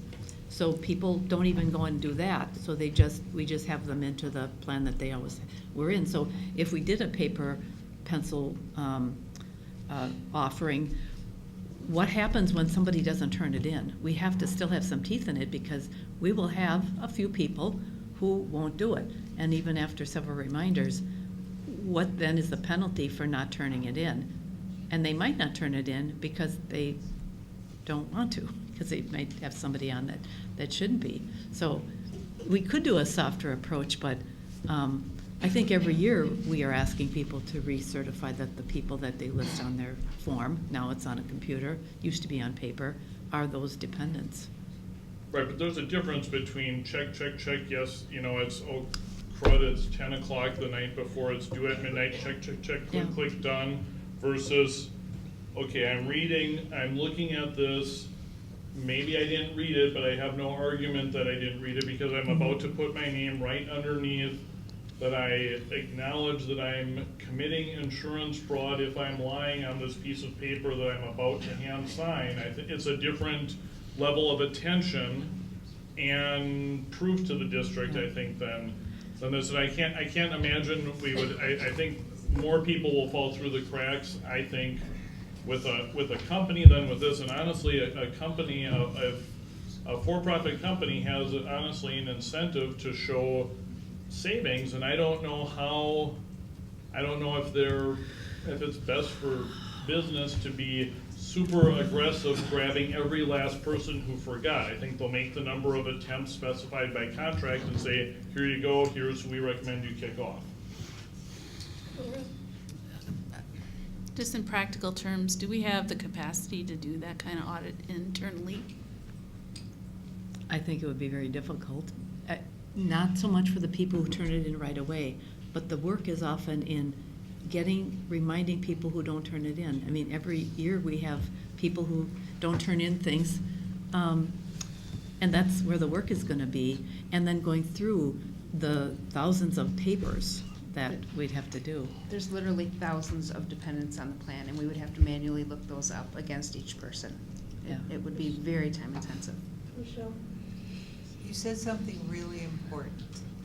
You said it's the district's decision to take someone off the plan.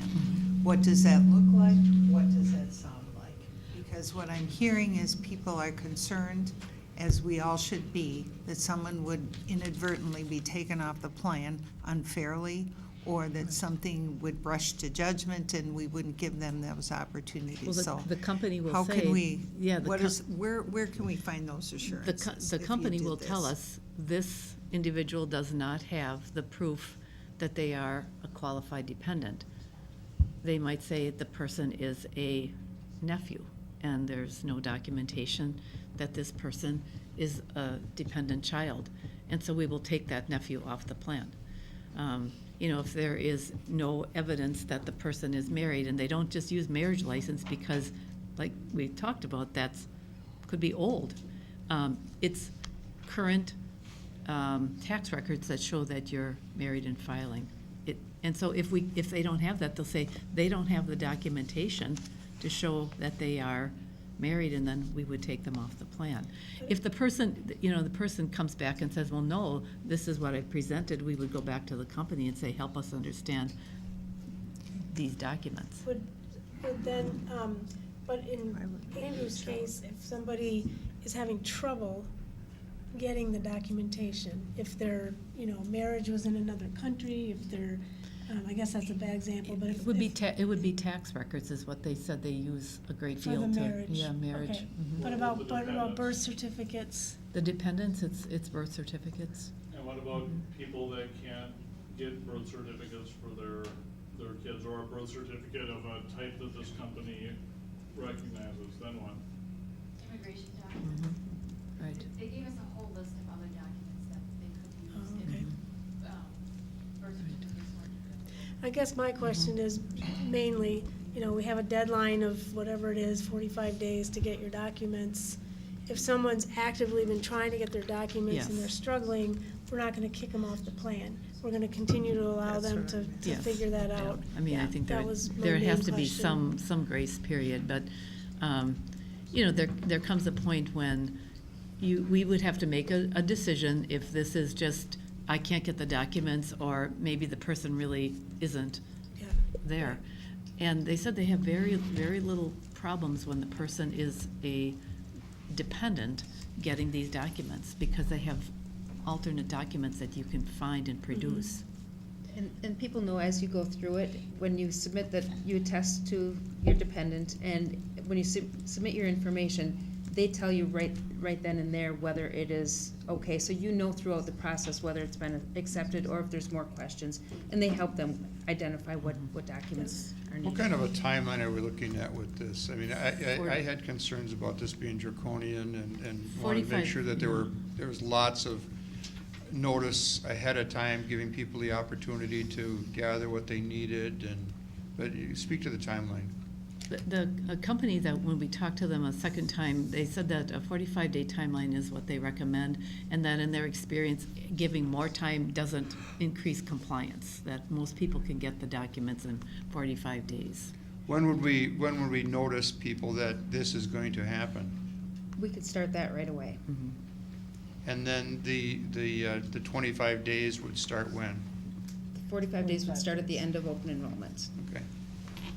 So people might take the person off the plan right there in open enrollment, and we wouldn't know that. So, because they would know ahead of time that we're going to be doing the check. Michelle, you had your hand up.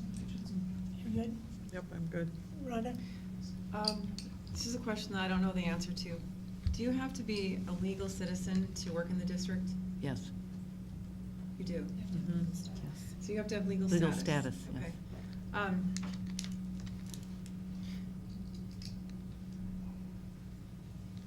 So there have been concerns shared with me about sending immigration paperwork through to some, place that's supposed to take a look at that. Just the security of it is what I've heard a lot about. I've heard a lot about Well, that. the company assures us that they meet the SOX 2 standard. I think we wrote that in the memo. Yeah, I'm not sure about that well, to they an would, immigrant, though. I don't know about that. Well, if they wanted to bring in, could they, Jean, if they didn't want to bring it, if they didn't want to send it electronically, could they bring because of fear of What the company said is that we cannot take those documents for them.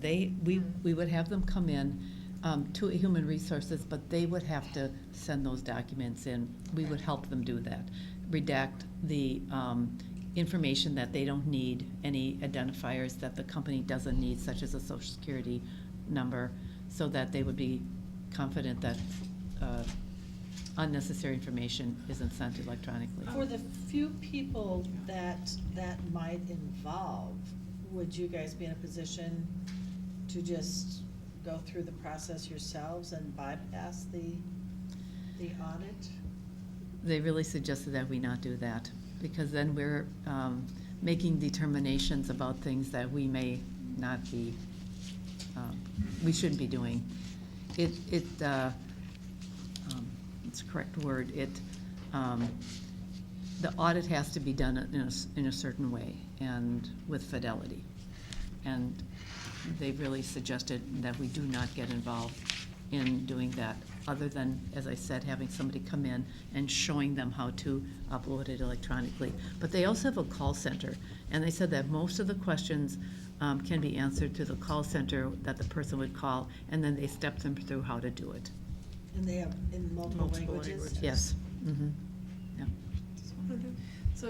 So working here, you have to have legal status, but the rest of your family may not. May not, yes. And we don't check legal status when they are enrolled in the health plan. But at this point, they would have to do that. If they. They'd have to show that they're a legal dependent, that they're your child or your spouse. They don't have to have legal status. Not legal status. Right, No. but then we're asking people to send immigration paperwork out into the, internet. I'm not sure that it's immigration paperwork that they would be requiring. That's one of the things on the That's what list. she just said. Yeah, So but if you had a child and you have immigration paperwork because of a difficulty of getting for example, a birth certificate from another country. I mean, there's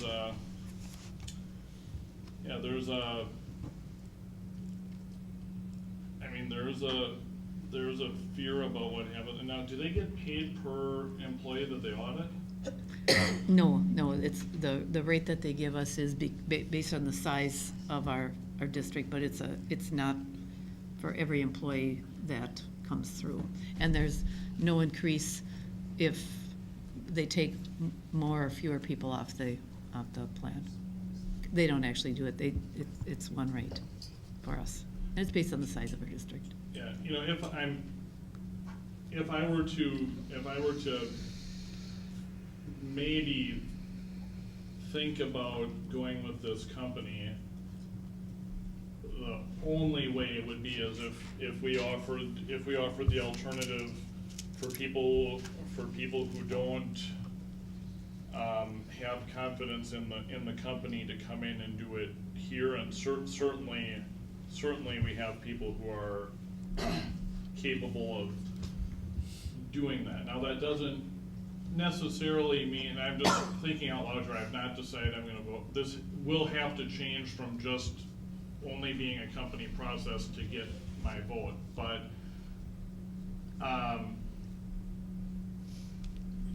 you know, it would mean that you might not get to meet with HR to take care of this tomorrow, where you could call the number tomorrow, so you might not get the timeline that you want, but I think I have to have people have that kind of security, and you know, I'm reading off of this company's own documents.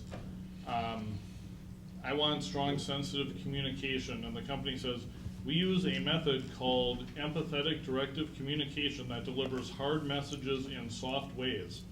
For example, the audit is mandatory. We know it's a hassle. We understand your feelings. Wow, that's a, you know, it's not just, I'm sure they're better than the other companies on a price and service balance that you looked at, but I'm far from, you know, sold here, and I think there's a, you know, and look, I work in IT, so I would have no problem telling someone I would double check the security, but if they're a HIPAA compliant firm that takes scanned documents, I would be happy if someone asked me to say, although I support you having the option of bringing it into HR, you are probably at more risk of identity theft through your paper blowing out of your hand walking into HR than you are through this company. And that would be true, but a lot of stories out there, big companies, big health firms, big banks, big credit bureaus, and I'm not gonna invalidate someone's feelings if they're afraid of sending their personal information to someplace in another state. It's also avoidable if you do it, and I'm not suggesting if we do it in-house, that if we try one time in-house, this could be a self-certification that is a more serious self-certification, but not a document collection, and if we don't get savings, then we try a firm next. I'm not suggesting and collecting 1,500 single sheets of paper that are self affirmations. I mean, we have schools that are that big that have to collect a bunch of stuff, and certainly if we had to pay some overtime or whatever, it's way less than we would be paying this company to do it.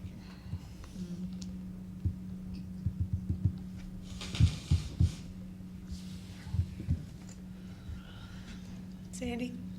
I'm gonna move. I move to amend the motion by striking the words "enter into an agreement with Impact Interactive to conduct." I'm sorry. That the district, and I move to strike "enter into an agreement with Impact Interactive to," and then that would leave it. So my amendment would leave it as that the district conduct a dependability audit. So that's my amendment that I move. I would speak to that and just say, Is if there a that's. second? Second. I would just speak to that and say that before the board would vote on that motion, I'd like to have a chance to talk with the HR staff to see how that would be done and what would we need to do it in-house. My concern is that would be very time-consuming, and there might be a way to just inform people when they do it online to be certain that they are accurate in who they put on their plan, and just try it that way rather than have people fill out a form, because I will tell you, we'll have people that won't bring the form in, and then what do we do? And call and call and call, and you can't make people turn something in if they just aren't going to. So I But think this that'd be company very- can? I mean, what No. magic do they have that HR, if HR calls you and says you're. Because they have a lot of resources to help them do this, and a line, you know, they just have, they have the person power behind them. It's, open enrollment is very, very busy just the way it is. So I would just ask, if this motion as it is won't pass, then I would ask not to pass another motion until we have a chance to look at what that workload would be. Capacity. Well, let's see what happens with my amendment first, and then. Can you read it so it's clear? So my amendment would strike, enter into an agreement with Impact Interactive 2. So, and then if my amendment passed, it would leave behind a motion that says that the district conduct a dependent eligibility verification for active employees.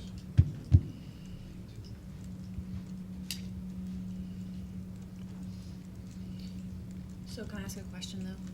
So what you're saying though, Jean, is if we pass this, you would want to come back to us and have, or talk to your staff to talk about I capacity? would ask that you not pass this Okay. until I would have a chance to talk. I see. We wanted Okay, to I see what you're table saying. this motion?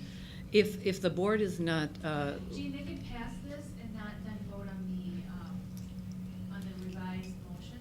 So you can vote on this, but then wait to vote on the actual revised motion. Because we're just voting on the Okay. amendment. You're just voting on the amendment right now. Okay. okay, And even if we voted on the revised motion, it says conducted, that doesn't preclude you from coming back and saying, you know, this is what it's gonna take, and it doesn't say we can't use that company. so. All it's saying is that we're gonna conduct it. Okay, so I'd want to be clear that then, if it's to be conducted, we would bring back a motion to enter with either this company or any other company to do it. So it wouldn't necessarily require human resources to do it? That, you're- I think, Doesn't say I don't. That's the way the motions would read. Well, sure, but I think there, I mean, I would hope I wouldn't have to put into an amendment if my amendment even passes by itself, because, I think it's pretty clear what the purpose is of striking, contracting with a third party. Why don't we see what happens with the amendment and then Okay. decide what's next? Okay, Sandy. Tucker, Aye. Sitnikov, Aye. Maloney, No. Dorn, Aye. Sheldon, Aye. Warren, No. McCoy. No. So it carries 4-3. When's open enrollment? We started in May. Okay, so do we need to, if the administrative request is to table the motion till more information can be gathered or more options that can be considered, we have enough time to still put this in before open enrollment? We would, but then we were going to start to communicate this, we were gonna start to communicate this right away. So we wouldn't communicate anything. And with the passing of the motions on the health and dental, and if the LTD moves, we're gonna start right away getting the website built to change for open enrollment. So we're gonna start on this immediately. So it may affect the timing of this. This could be done outside of open enrollment, or deferred, but I don't know. I'd have to really think, we'd have to think about the timing then, because the communication wouldn't be started right away as we had planned. Brenda? Yeah. I have to revise my vote.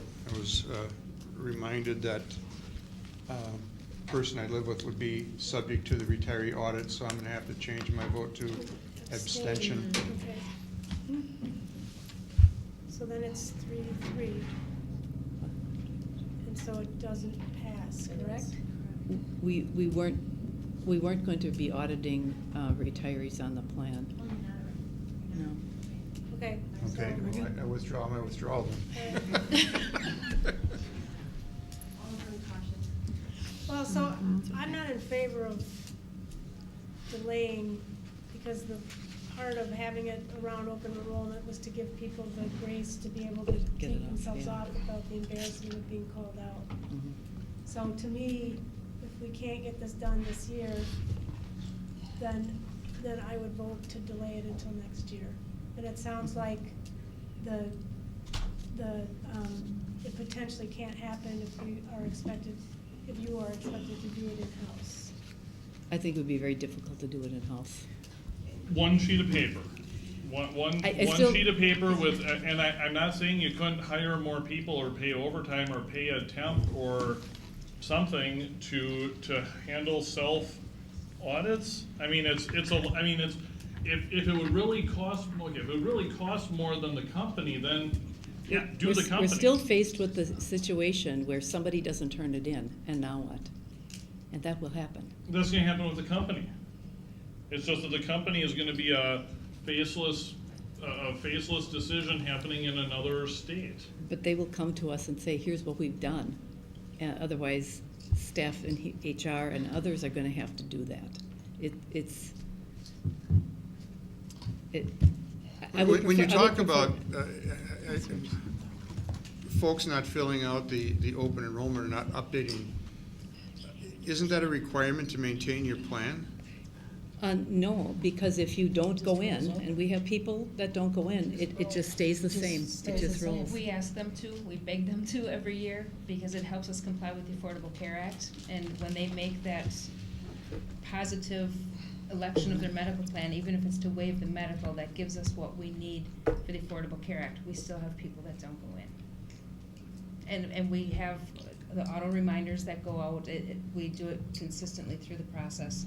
It just, the only thing I can think of is, and maybe we can bring this back in April, but maybe there's the ability to, through the company, again, we need to get people to actually go into the enrollment system, but maybe we can have something built in. I don't know timing-wise where we're at, we'll have to check with them, but maybe we can have that part of the open enrollment process online. Or, yeah, I'd be open, I would, but I don't think they probably, I don't know that they would offer this because there's not much money in it.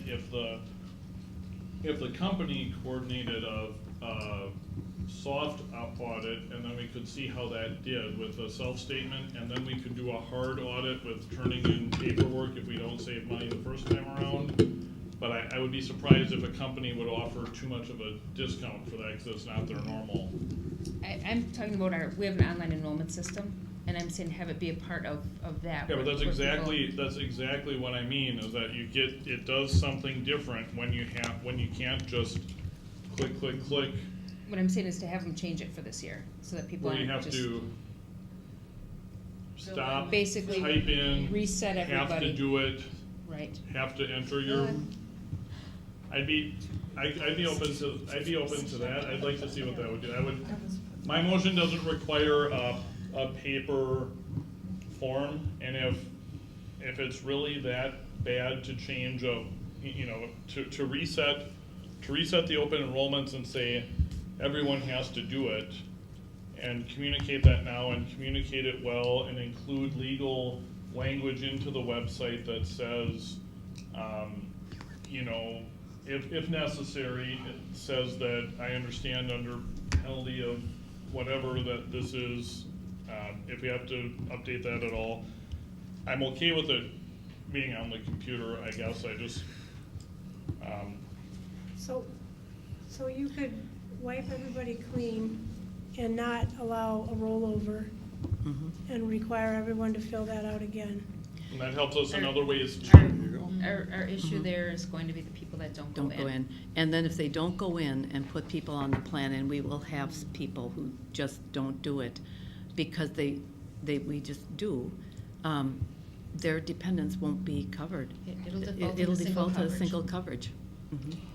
Well, Well, that'd I be our think decision. if, you know, It does. particularly at the school, you know, principals and supervisors and what have you, getting the word out face to face on that, you know, with department meetings and, you know, I think as we'll still opposed have to people. an email blast. Well, I think we'll still have people who You'll won't do have it. people choose not to, Well, or tell them won't, They they just- won't hear. That they don't just have don't. insurance, then I guess that'll make a difference, Well- won't it? Well, I don't. But then I once don't- that window closes, then they don't have insurance. Right. Well, I I mean, want, but they can, it's a self-insured plan that we control, so we make the rules. Yes, And- you can, but then you start to reduce the integrity of your enrollment process, then what does a deadline mean? If you can ignore your principal and all the reminders, and then, then we let you on the plan a month later. You have to have some point at which now you have your plan, and this is who's on it. Because you can put people on or take people off for certain legal reasons, and that's what we adhere to, and that's how our plan is written. Michelle? Just a quick question. I remember the last time when we had people, a number of people who didn't sign up. Do you remember how many that was? I don't remember, but It was every year we people have. I was surprised. It just is, and then the question becomes, how do we make sure that it's communicated in such a way that maybe there's a stop moment that everybody in the district does it? You know, then probably the computer will be a problem. Perhaps we look. Maybe that's a bad idea. Maybe we come back to the board with talking about, hearing your discussion and hearing what your thoughts are. We come back with either to defer it, delay it for a year, or see if there's something we can do by building it into the system. I'm a little leery of wiping everybody clean. I'm very worried of that. I'm very worried about that. That's It wasn't something that as good easy as to the do. discussion Yes, continues, It but I was think not that easy to You do. can, But maybe some attestation that we add to it or something, or maybe if you don't, maybe if you haven't, I don't know, maybe if you haven't completed it, you get called to come downtown and complete it, not as a punishment, but it's certainly more annoying Oh, sure, to that'll do it. make us popular.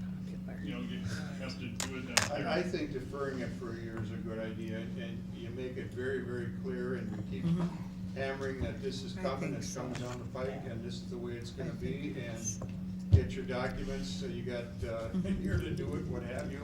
Right. Yeah. But then we don't get to see, then we don't get to even see what would happen if we tried. Then we don't try, Well, we just have With- robo call center. I mean, You need to be sensitive The to audit what is they're saying as far mandatory, as we if know they it think is a it's gonna hassle, we understand your feelings. I think with your permission, if we could say that there will likely be a verification in 2020-21, people may go in and be more mindful when they, if they take people off, and you could see. I wanna get some savings and I wanna pay less to do it, and if we wait a year, we don't get the savings and we still pay more to get the savings in a year. Can I say something? No. Go ahead. Thank you. But, again, we're talking for all these people, like, we're them, right? Waiting a year would be probably less. We've already put salt in the wound. Now this is like kerosene on top of salt in the wound. So maybe we just put salt in it because they're already gonna be paying more. We're taking money from them. So maybe we don't actually do this on top of that. So that's not a bad idea, to wait a year, just for that purpose in the first place, because of morale. I would be open to that, obviously, for. I offered to table the motion 20 minutes ago. Yep. But also, I haven't heard people I never heard anything about someone being embarrassed. It was always the security piece. It wasn't really, I'm embarrassed to come down and give things to DOB. It was, I have to put my what through what to give to who? Like, that's what it was. It wasn't actually an issue with, I never heard that from anyone, so. I'm talking about the embarrassment of admitting that you've had somebody on our plan. Yep, for the never last heard 10 that, years. never heard it once. All I heard was that it was the security of sending personal information to this company. But That's what I heard about. I never heard about any, no one ever mentioned that to me. Maybe they did to you, they didn't to me. Could we meet on the 20, have a short meeting on the 25th, a special board meeting with this as the topic? That way there's a little more time if something's getting hashed out. Could we do that? People may Sure. we do that? But to what end, if they're To saying find out that what it's they're gonna planning, be? to hear what they're planning to do and see what the counter proposal is. But if they're saying it's going to be a capacity challenge, I do not want them to wipe everybody out of the system and risk some people not realizing they've been wiped out of the system and then finding out they don't have insurance. That's not. Yeah, I don't like the wiping everyone out of the system, but So then just give them a year to. But then we're gonna do a company again. I wanna try it without a company. This is worth trying without the company. Give them a year to try it without a company. Michelle? I'm wondering if the board would be amenable. I do think I'd like to go back and have conversation with Jean and the HR staff to determine if there's just a way to ask more questions. So when I go in, I don't just click, that I do have to spell some things out, as opposed to wipe me out. That's not that easy to kind of start over, just saying. That's what I wondered about It took is- a couple hours, just because maybe, I don't know. But more importantly, it would be onerous. However, if there's a special something, a sheet or a pop-up with the message that says, okay, now just verify and has it spelled out, so you just have to read it, because you can't go any farther till you either do it, type yes. the names in, just one space or page. That's what, yes, I think that's what we'd like to talk to you about and see if the company that builds our online enrollment site would be able to do for us. But then it wouldn't be onerous, and then Correct. people would be very specifically and intentionally have to read what they're expected and Yes. then go. And Yes. then obviously you would still want to have some sort of communication so that if I did inadvertently, maybe I'm taking care of a child who I believe I have responsibility for, but I might have to do something legal too, with paperwork or something, I would want to know what to do. Yes.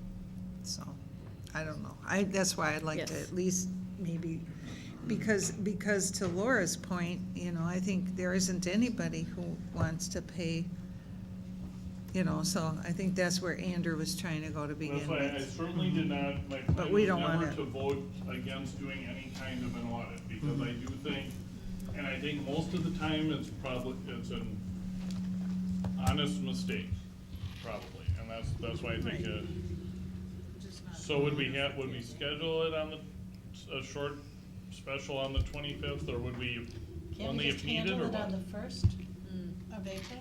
Well, that's another week. I'm just trying to save a week if that's time sensitivity is important for open enrollment. Well, if the board would be okay with, as Michelle suggested, looking at working with our own online enroll system, we're going to be working on that anyway with the new rates.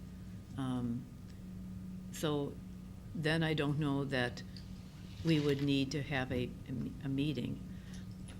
And I'm not even sure you'd have to vote on this, because we would understand we're just going to build it into that system. There would be no documents that the people would have to produce. And then we could see, how many, if anybody, well, we wouldn't really be able to tell why somebody came off. But with the audit, we wouldn't either in every case. Right. And then we would see a average, we'd see the percentage of people with spouse perhaps change, and Yeah. we'd see the average number of dependents on plans probably change a little. Yeah, if we saw a small change, we would possibly attribute it to this, but we wouldn't know for sure. Well, I think wouldn't we know kind either of way. would, though, if we saw a statistically significant drop in number of total dependents, we Right. probably would. Right.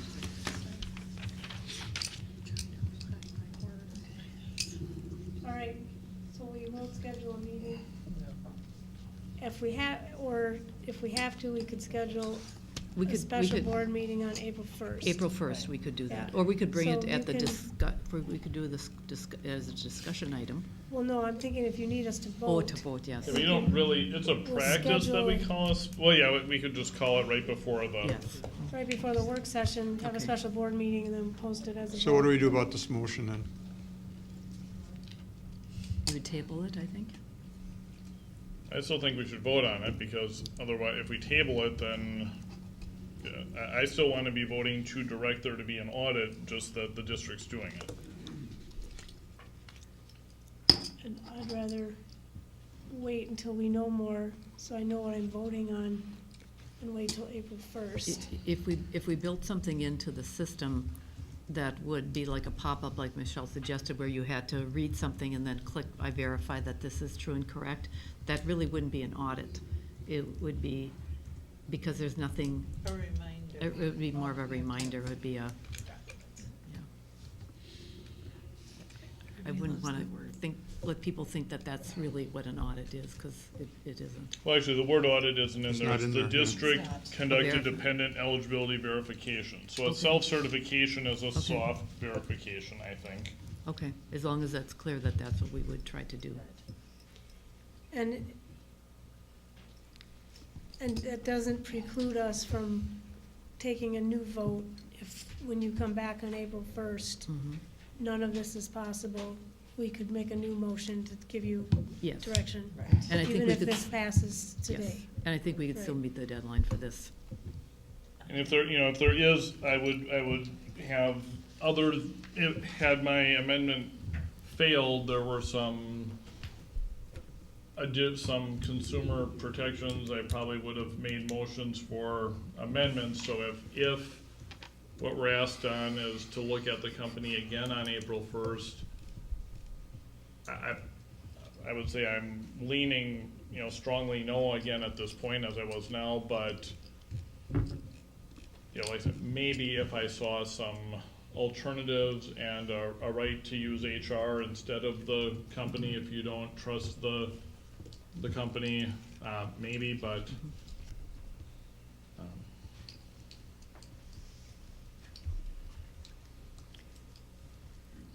So so somebody gonna move to postpone this till April 1st? we'd need to have a motion for that. Or are we not tabling it, or are we gonna vote? I'd prefer to vote on it. I thought you did. And then so then if you need if you feel the need to, you'll ask for a special meeting on April 1st before the work session meetings to revisit it? Yes. Okay. So what's the purpose of voting? Can we not vote on this on April 1st? Why It do would be a you need new to vote motion, it would be a new today? motion on April 1st, because I think you could, otherwise we'd be leaving today having not directed anything. If we don't vote, we would be leaving today without making a motion for any verification at all. Although we've given them direction, which we do sometimes. Yeah, I'm trying to quit that. It's just cleaner. than Yeah. I do. Well, let's go Right. ahead and vote on this. Let's just Okay, we vote. can vote on the motion, and it doesn't give a timeline, it doesn't, so. if And it you doesn't say find that audit, it says it's- verification, so I It says think that's a, verification, yep. it's not. Yes. And it doesn't say who needs to do it, and, It's right. fairly benign, so I'll call the question. So can you just read it so it's there? We know what we're voting The on. motion now is that the district conducted dependent eligibility verification for active employee medical and dental plan participants as presented be approved. That's it. Sandy? Becker, Aye. Sitnikov, No. Maloney, Aye. Dorf, Aye. Shelton. Aye. Warren, Aye. McCoy. Aye. Carried 6-1. I move that the long-term disability benefit be changed from a 90% pre-tax benefit to a 66 2/3% tax benefit as presented be approved. Second. Sandy? Warren, Aye. Becker, Aye. McCoy. Aye. Sitnikov, No. Maloney, Aye. Shelton. Aye. Dorf, Aye. Carried 6-1.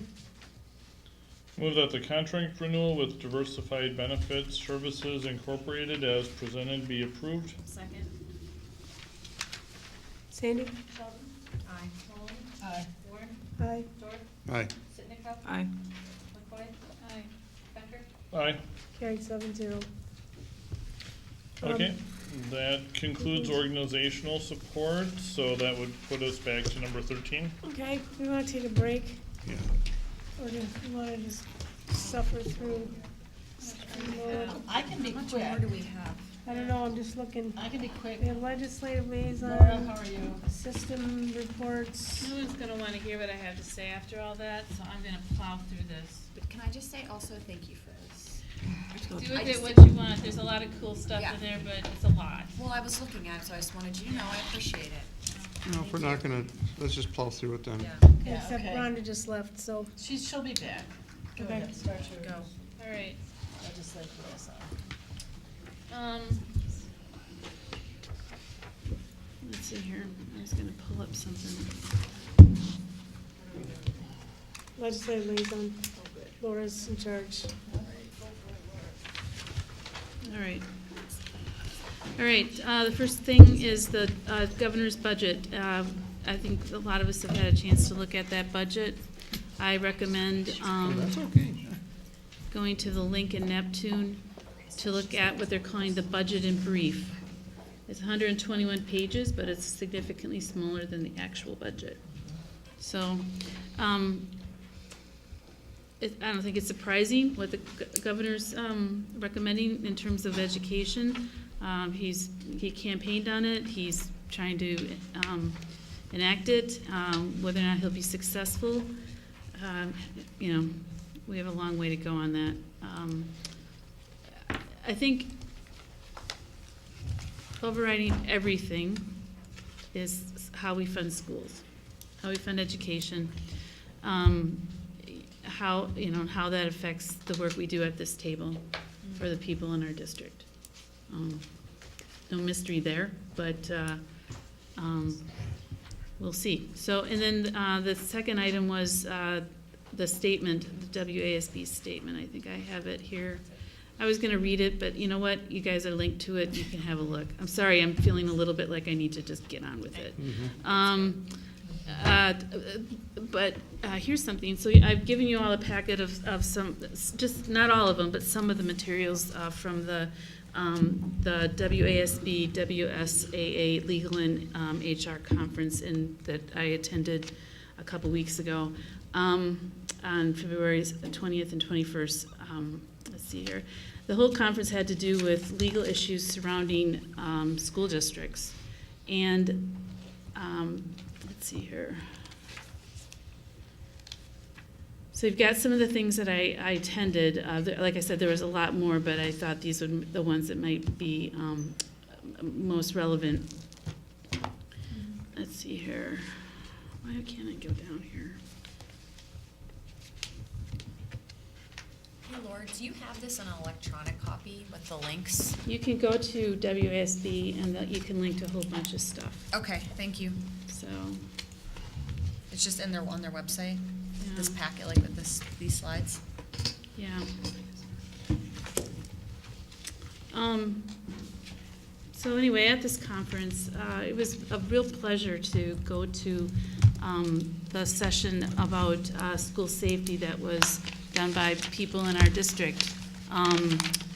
Melissa Field Collar, Chris Collar, Ed Dorff, and an attorney named, yes, to a packed room, talked for an hour. I wish it was more, because you could tell people wanted more information. We can probably talk some more right now. I was going to have the copy, the packet copied, but the packet's about this thick of information, and I wanted to save some trees, so. The children in Ned Dorf's class would appreciate that. Yes, yes. Please save the trees, the children should. But it was just really great to hear the presenters talk about what we're doing in Green Bay. You know, how we're handling security in Green Bay.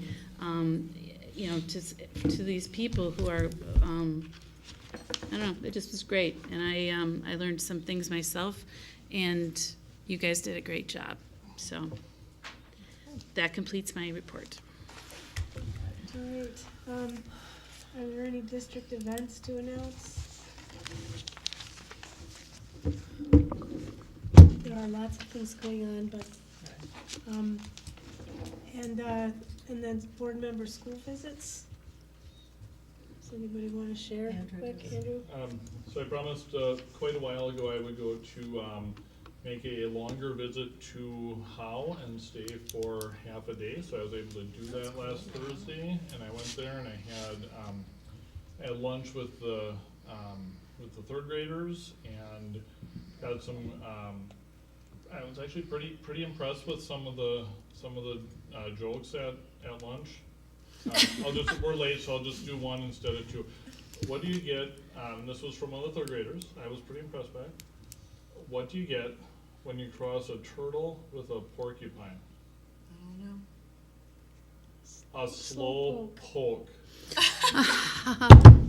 So and I was pretty impressed. That was I was told that the Third grade joke. I was told that this I was Cleared told the house, Andrew. I was told that he had some turtle jokes from a book that he brought to the class, and then he had some of his own that he did. So that was good. It was just a lot of day in the life. There was a student who got to help out the associate principal for the day and kind of be the assistant to work off a little extra energy. And we were looking for a lunchbox, and I got to see. I visited the library. It's beautiful, and a couple at kindergarten, and I was in a 5th grade as well.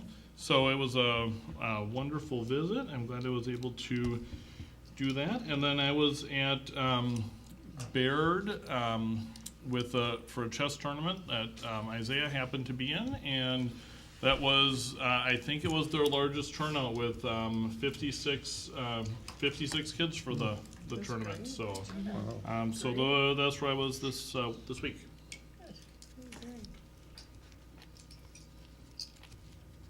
Rhonda?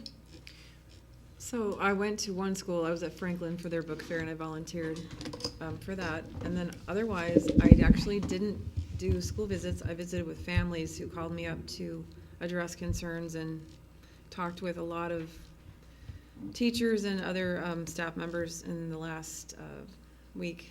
I spent a lot of time doing that. I'll go real quick. I've been to Red Smith a bunch, which is great. Bought some books at their book fair for my kiddos, and I've been down to Doty.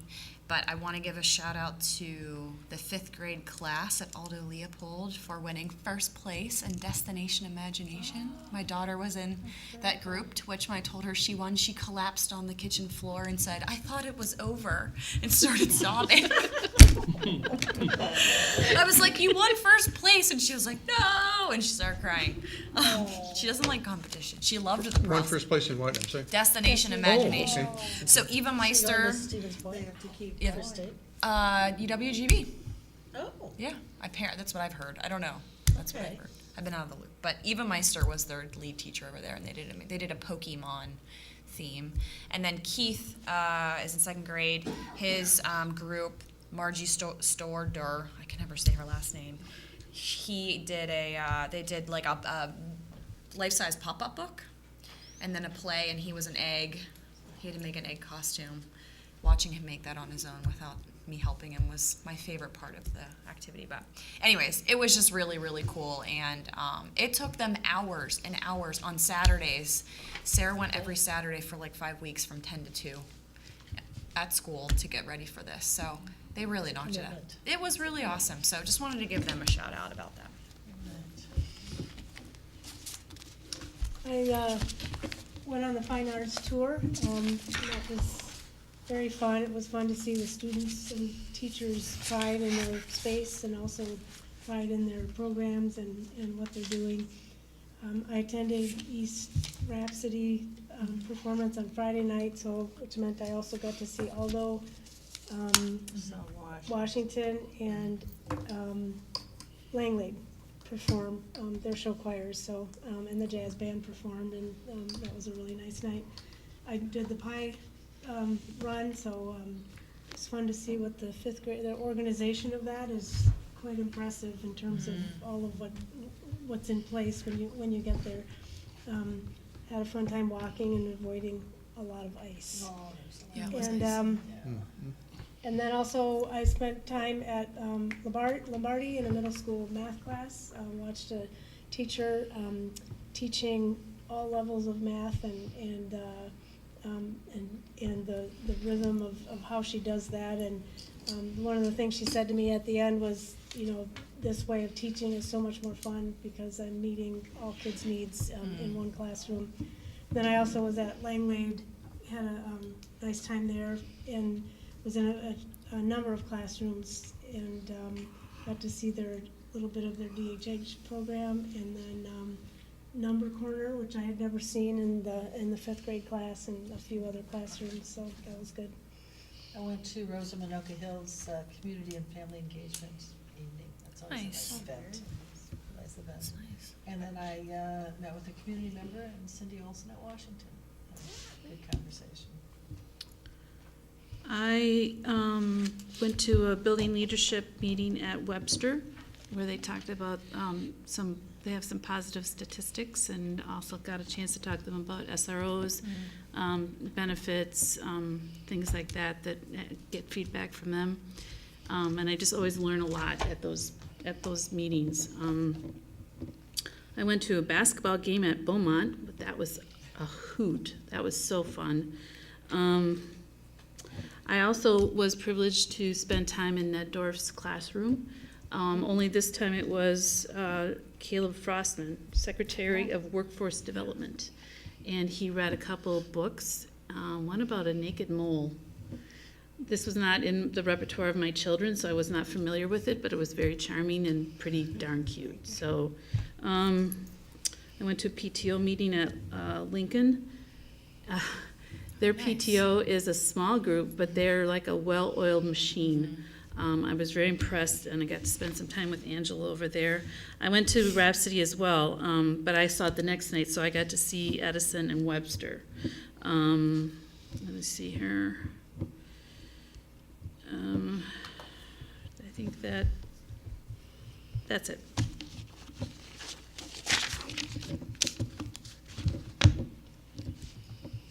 All right. So next is system reports. All right, I move that the Head Start self-assessment as presented be approved. Second. Sandy? Becker? Aye. McCoy?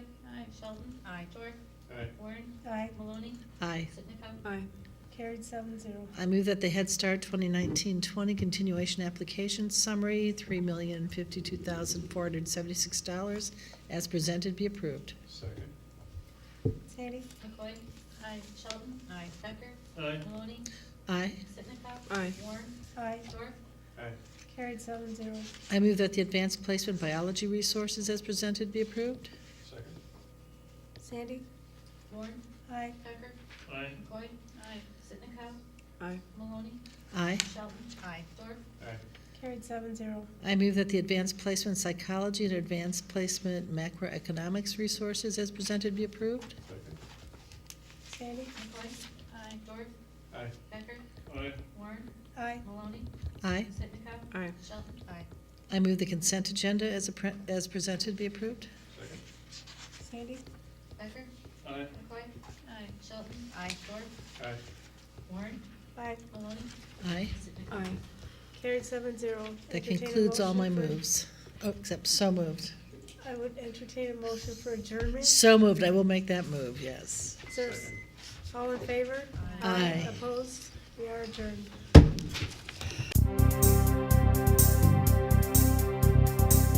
You have been watching the Green Bay Area Public School District's Board of Education meeting. Please visit the school district's website, www.gbaps.org, to view the program again.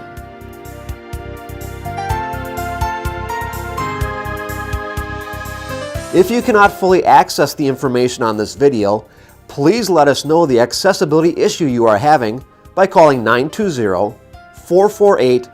2025 or by email at communications@gbaps.org.